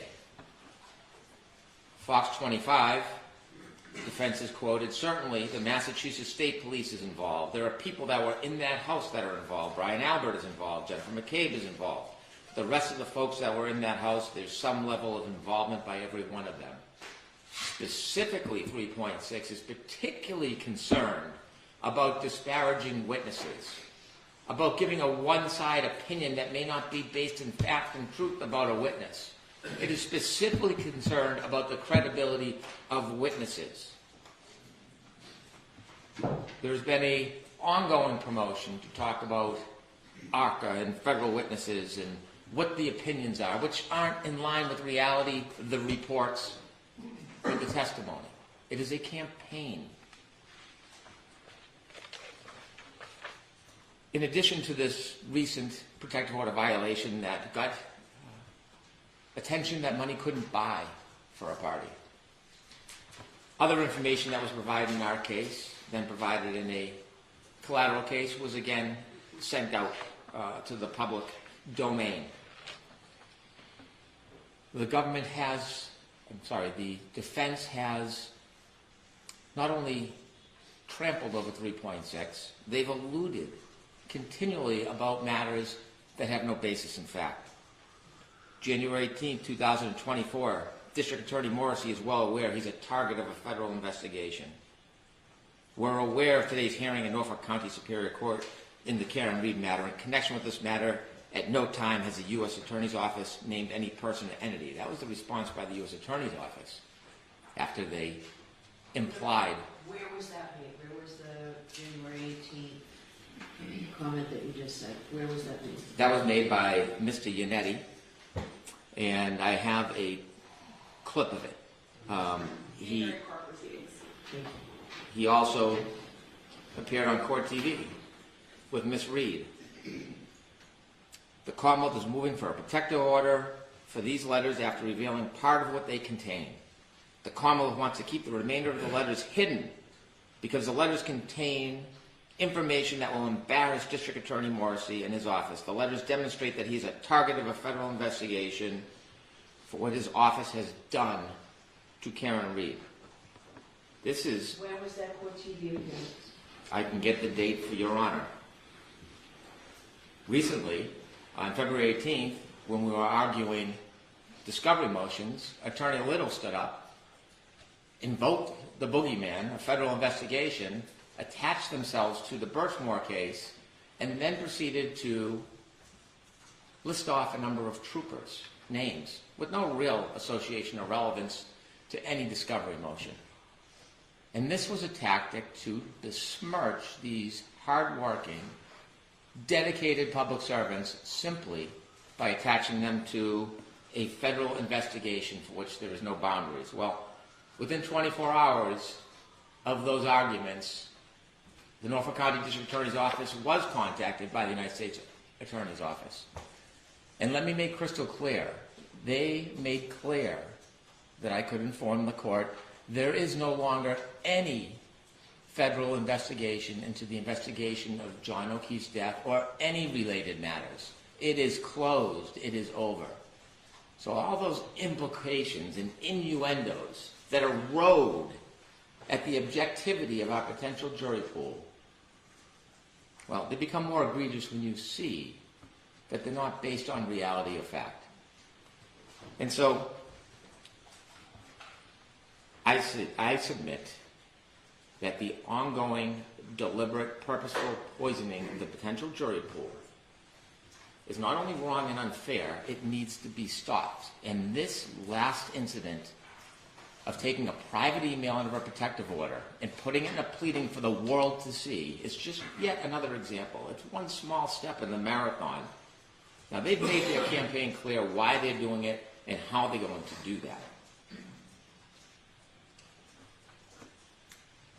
If there's any doubt whatsoever about the intentions of these tactics, I've submitted audio clips to you under seal, and I won't repeat what's in them.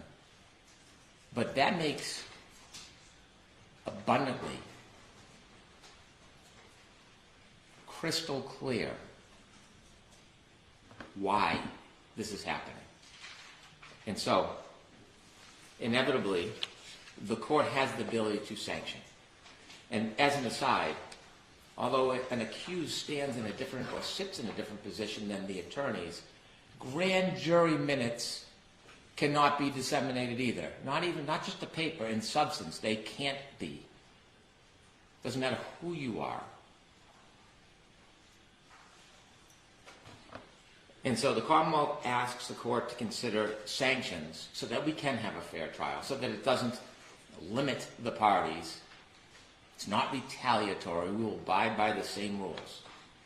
What I suggest is that from now until trial, all pleadings submitted by the defense should be under seal so the court and the Commonwealth can review them and make any objections if there's any material that's private, so that there's no oversights or mistakes or dissemination of protected material. And then if the court and the Commonwealth does not have any objections, then those materials can be provided publicly on the docket. Also, the Commonwealth suggests that the court impose a sanction that the defense must follow Rule 3.6 as the Commonwealth does. No more symposiums on the courthouse stairs. No more interviews with national media. No more statements to press privately behind the scenes over a coffee, putting out information, oftentimes inaccurate, to sell the story before the trial starts so that we can have a trial on fact. There should be a gag order on all of these attorneys, every single one of them. And the Commonwealth will not speak either. Ms. Reed, I'm not asking for a gag order for. And so in light of the history of these repeated violations, in light of the inability for the defense to restrain themselves, in light of their purposeful, intentional, and obvious efforts, in order to best try to maintain a fair jury in this case, is to impose those sanctions, and that's what I'm asking for. Thank you. Mr. Yannetti, you're arguing this, you said? Yes, Your Honor. May we approach, please? Okay.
As I mentioned at sidebar, I intend to make less of an argument here and provide more of an explanation for the content of my motion regarding the reciprocal discovery. And at the outset, as I mentioned in court last week, this was indeed my motion. Mr. Jackson's name is listed first only because I used a template for the signature block, and that's why I'm addressing this today.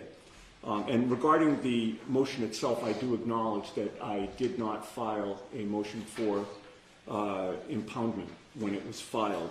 And to the extent that that lack of impoundment is not congruous with the protective order, it was neither intentional nor willful.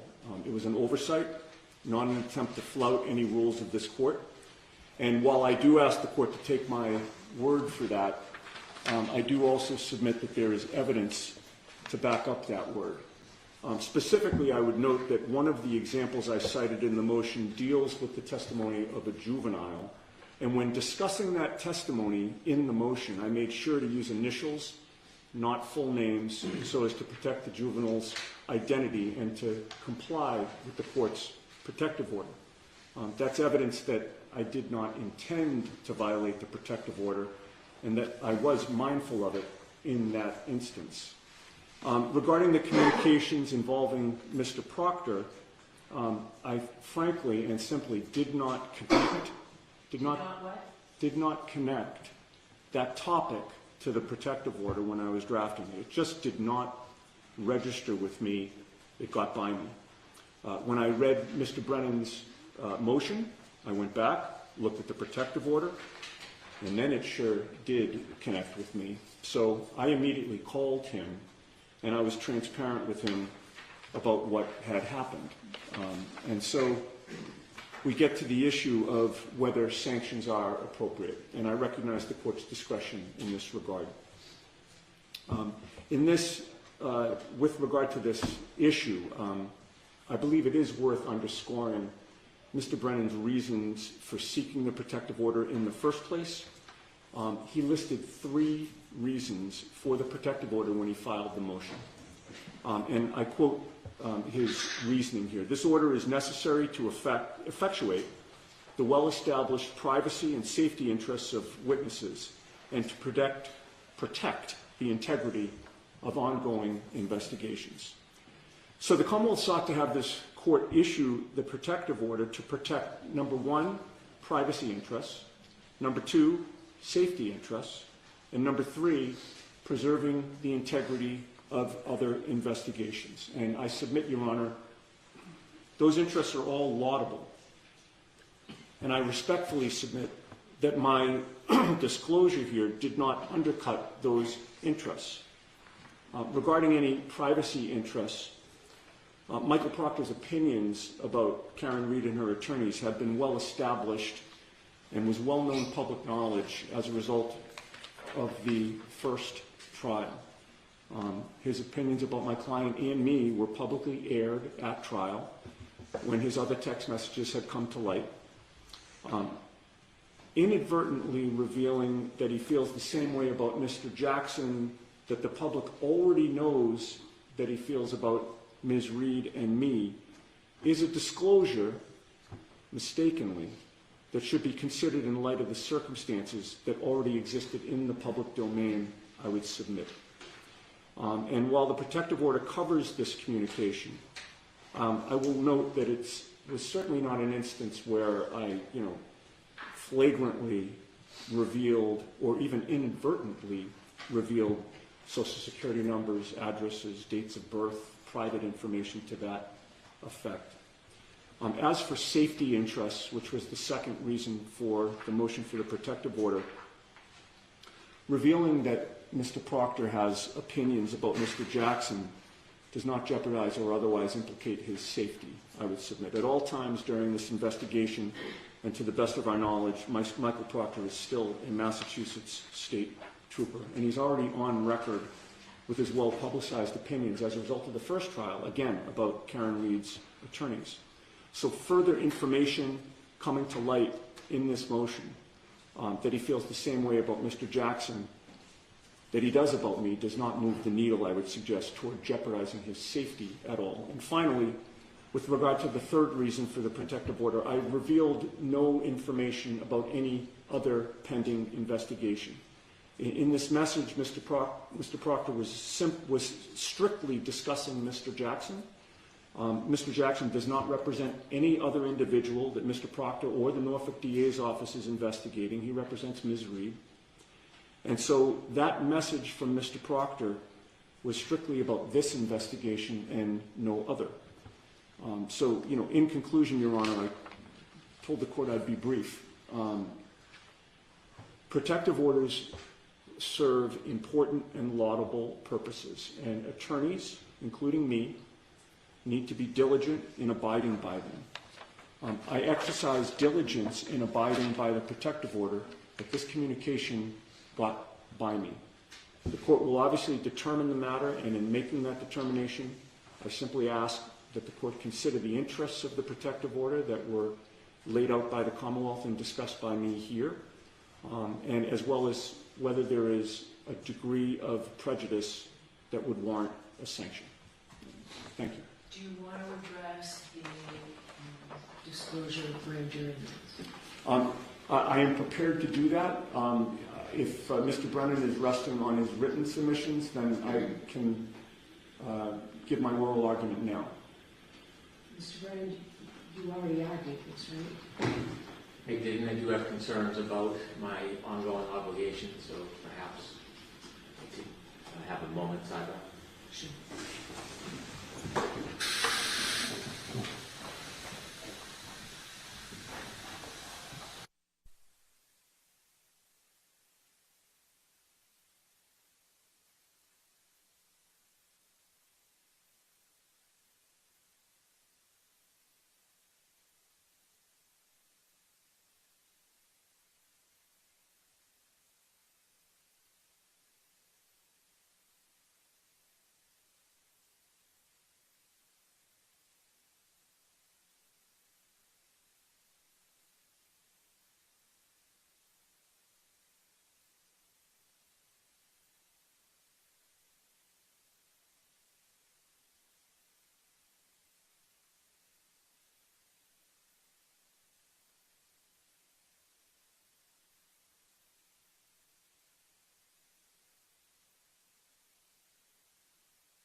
All rise to the court, please. 10 minutes.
seated. All right, come on up.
Mr. Yannetti, go right ahead. Thank you, Your Honor, and thanks to the court for allowing me to make much of my argument at sidebar.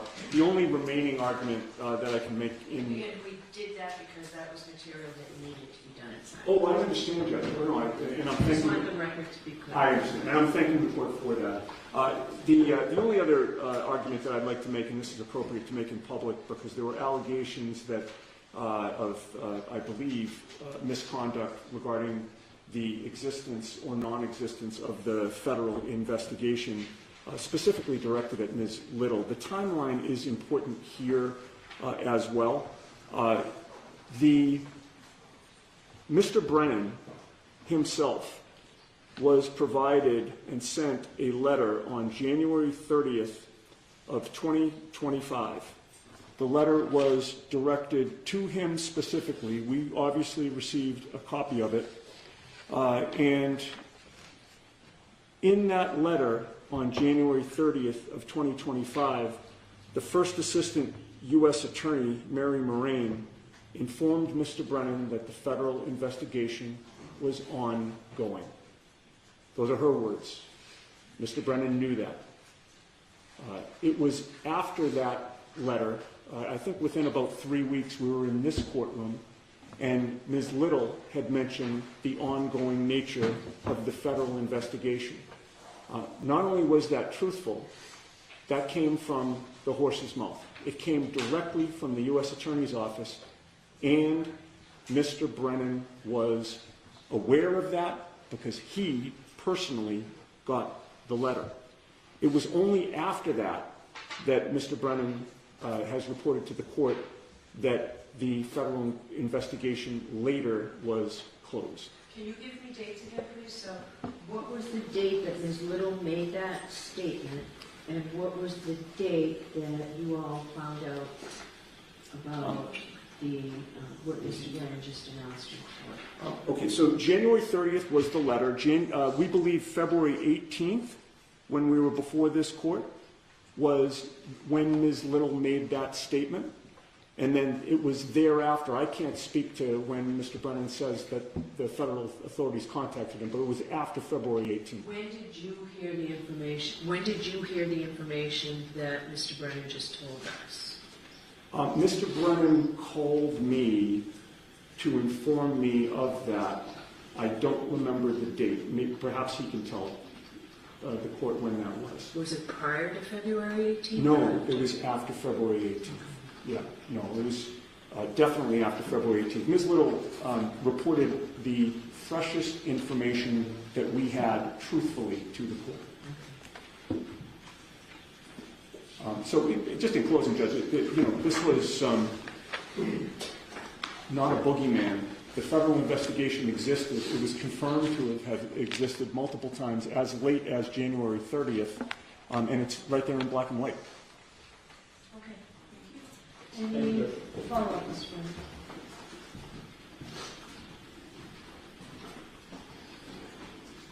Ms. Little made her argument on February 18th. The Norfolk County District Attorney's Office was contacted about 24 hours later on February 19th. I gave written notice and called Attorney Yannetti on February 26th. The import of the argument is not that the defense was aware it was closed and continued to persist. It is insinuating and suggesting for years of this amorphous impropriety. It is trying to bootstrap their arguments, claiming, yes, that there's a boogeyman, that something is happening in the federal court, but they can't talk about it, when the reality is now that that case is closed. If I may just briefly respond, Judge.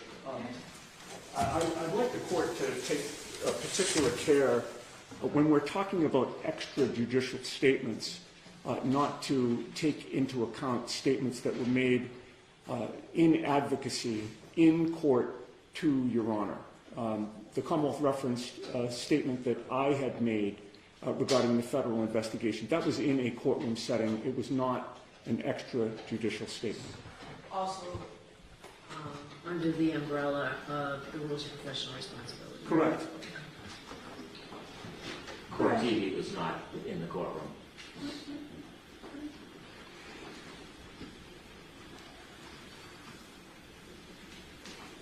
Okay. Thank you. So what I'd like to do now, there are new motions that were really just filed. And what I'd like to do, I have one that has a response. So it's the motion to amend the scheduling order to give the defendant a little bit more time for their motion to dismiss and the Commonwealth's opposition. I would like to hear that now. I need to give them a minute. The parties have any problem with hearing that motion now? It is a No, Your Honor, I think it's very brief. All right, so I need 1 minute, Mr. Jackson. Of course. Jimmy, I have to put it again. The ones from this morning, the new ones. That the proof of it.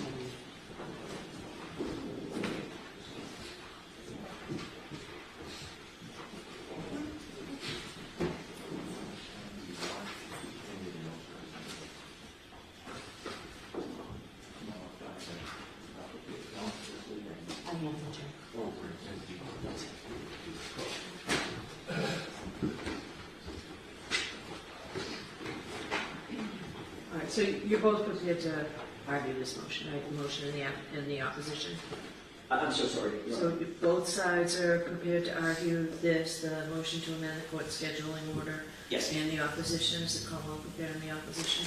Your Honor, we filed an opposition and just informed defense counsel if they're looking for a date this week if the court's available. I just don't want this to linger because... So I'm happy to do that. The 17th is out. It's way too far away. But I will hear you. I know what I think is a reasonable date, but I will hear you to see if you need more time than what I think is reasonable. I'll agree if they need a few more days without opposition. Given that, may I, Yes. counsel?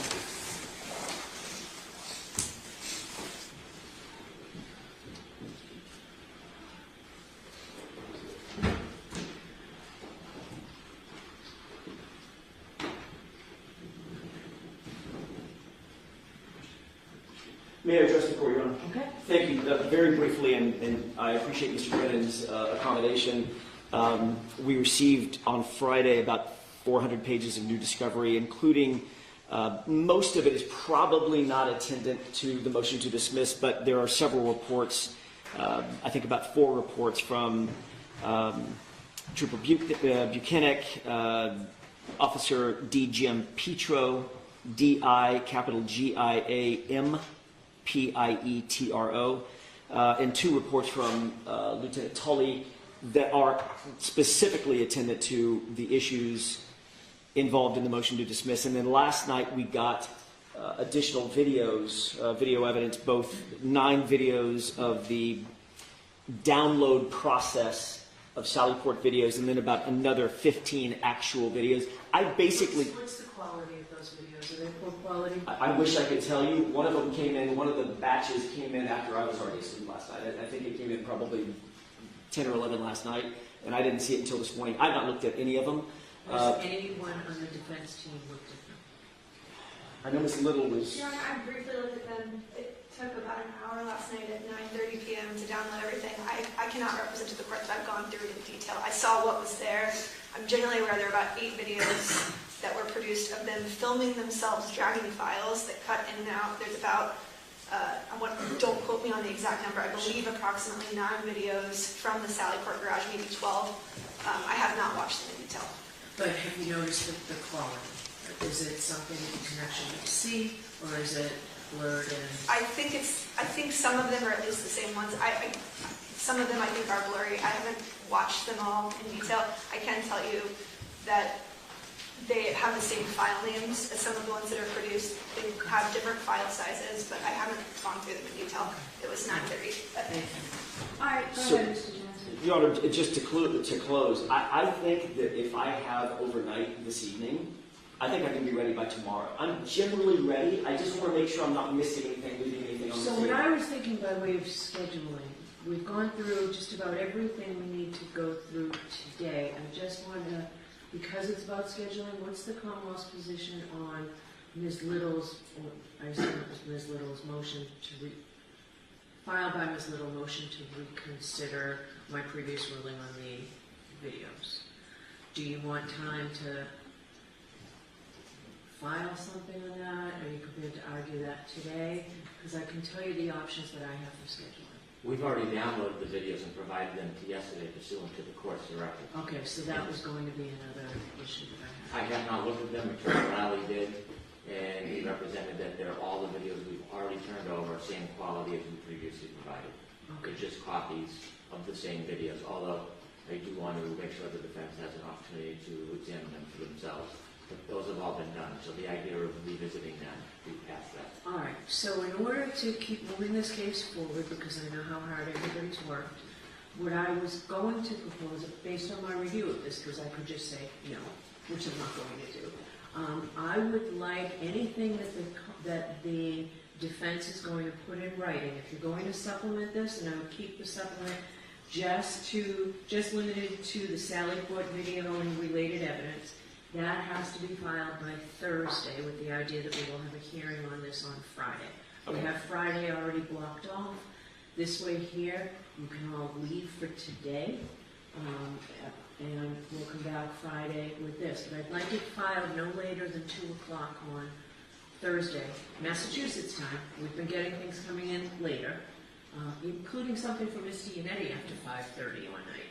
So we need things filed by that court day. So you can have anything that the defense wants to file by 2 o'clock Thursday, and we'll see you all here for it how long do you think it'll take to argue the motion to dismiss? Your Honor, I would expect my comments, just based on what I have so far, an hour plus, perhaps an hour and 20 minutes, something like that. Okay. Commonwealth's response, any idea? Of argument time, Your Honor? Yeah. It really depends on what the defense argues, but it typically is less. So if we start at 11, we'll finish Friday? Oh, of course. Yeah, yes, I believe we would, for sure. How does that schedule work for people? It works for the Commonwealth. Right. I need to ask Mr. Little one quick question. While he's asking her that, that would mean that we do not have to appear tomorrow. Right, you're in federal court. I want you to be able to just Thank you. go do that Thank you. and not have to come back here tomorrow. Yeah. And I'm trying to consolidate this now so you can leave it half a day today rather than coming back. I'm just trying to make the best use of everybody's time. Much appreciated. Your Honor, 11 o'clock would work. I think I can make my flight. By the time we get done, I can get to the airport. That's fine. All right. So where do we stand in the motion for reconsideration? It sounds like the files have already been provided and it's done.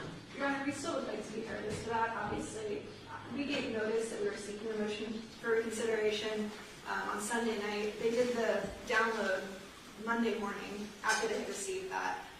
There is still metadata, we believe, on the Cannone PD drive. I think we're entitled to that. I think the law is clear. I would like to be heard on that issue. Obviously, we can't take back what they did. They have moved the files, and by doing that, it does alter the metadata, as our expert put in his affidavit. It may be lost, but we'd still like to have as much information as we can as it relates to those files. So how long does the Commonwealth need? I know this motion is just filed. How long does the Commonwealth need to be prepared for this motion regarding the metadata specifically? I think we'll file a written response. Okay. We're going to be a couple of days. Okay. And if we have motions on maybe Friday. Yes. So I think I'll make a motion in writing, but I think we will hope to have the weekend if the court allows, because with all of these hearings, it's taken away quite a bit of our prep time. All right. Can you argue it on Friday and file a supplemental afterward? I can do that. That way then we can have everybody here Friday and I don't need to bring everybody back Monday. We can do that now. All right. Your Honor, I would ask for the same courtesy for the defense. We have all of our reciprocal discovery due on Thursday. We have all of our motions and limine due on Friday. I know the court would like us to have, the brief as to the motion to dismiss on Thursday, and I would love to be able to get the court that. But I would appreciate a little bit additional time as well. So I need to know how this affects the motion to dismiss though, right? You've had this since, so you've got these recent ones, but I need to know how that, are you going to argue that in the motion to dismiss? Well, I don't know because we got it last night at 9:30, so I wish I could answer that for the court, but I'm in a bit of a catch-22. It might be irrelevant, it might not change anything at all. I won't know until I have a chance to actually go through everything. But I need time, right? I need to know by Thursday. It doesn't have to be a complete report, an outline even. Would the Commonwealth be satisfied with an outline? You know what the points are? An outline of what you are. Of what Ms. Little says, how this disclosure of, this late disclosure of videos. Sure, we'll deal with it. All right, so if you just so that I know the points that you're raising for the motion to dismiss, and then I'll want to supplement it very quickly thereafter. I have to decide this and put something right. So I need it to be done as quickly as possible. We've got a team of lawyers. I know the lion's share of the writing appears to be on you, Ms. Little, but there's everybody here that can help. May I have 1 minute, Ms. Little?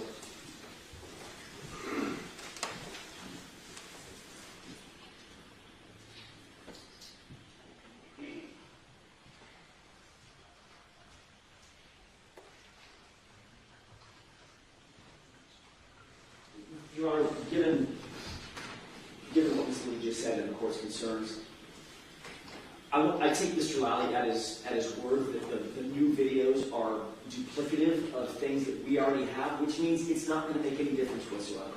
Could I ask the court, if it's okay with Mr. Brennan, we can be here tomorrow afternoon, tomorrow late morning, right after the federal court proceedings. Let's just argue this tomorrow. I will concede This, what? the motion to dismiss. I think I'm pretty much ready now. I can be ready by tomorrow. I need to add a couple of things about the new reports, but if the videos are the videos, then I don't want to wait. I don't want to waste the court's time the rest of the week just to come back and say, okay, well, basically it's the same thing. It's the same argument that I would have made today or tomorrow. So I think we can do it tomorrow if that's okay with the court. Are you waiving the additional argument that Ms. Little says? Are you saying now that when Mr. Lally told you that, you accepted and that's fine? I accept his representation is true, and I don't think that we need to file a supplement, which is really where the hang-up is. I don't think we need to. If the videos are the videos, we don't need another supplement. All right. Ms. Little doesn't look thrilled.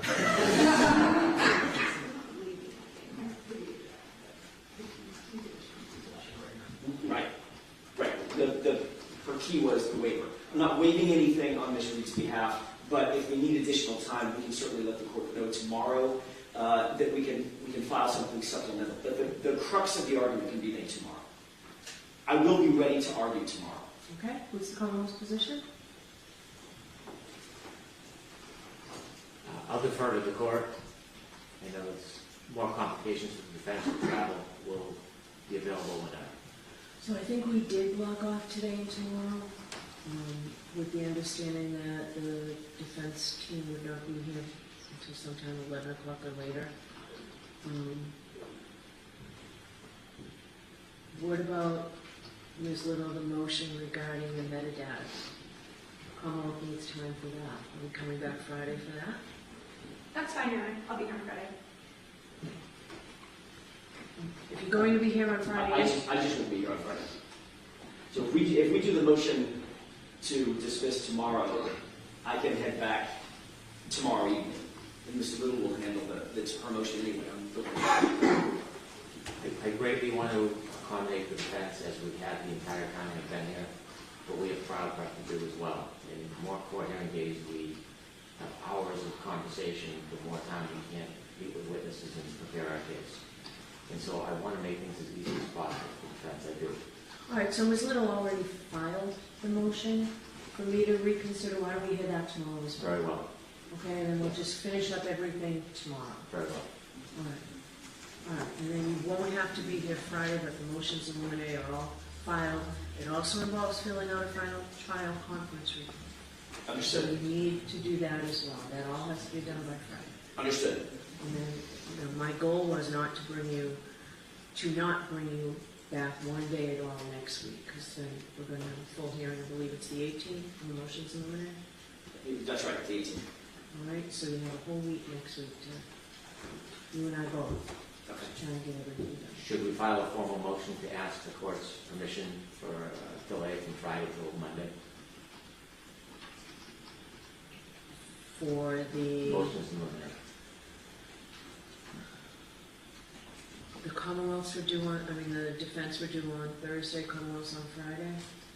Or were they all on Friday? Reciprocal discovery is due Thursday. We want that to happen. Motions in limine, I believe, are due Friday.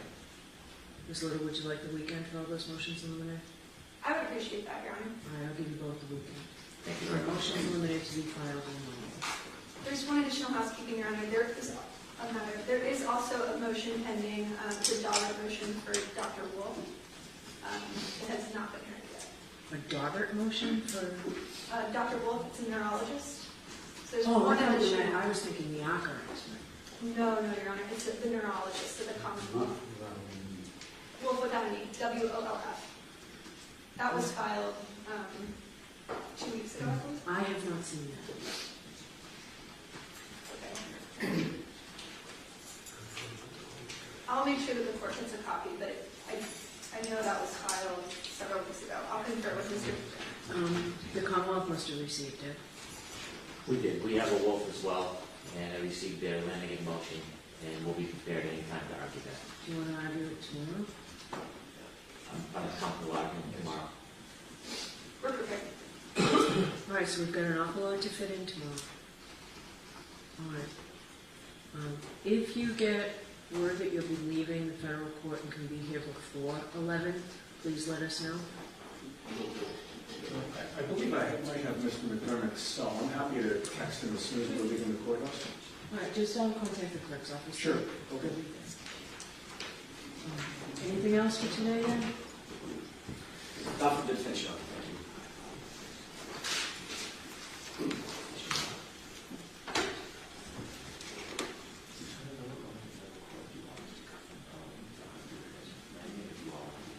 So I'm going to give you all a, why don't you clear up all the signs? I'll be out. Order the court, please.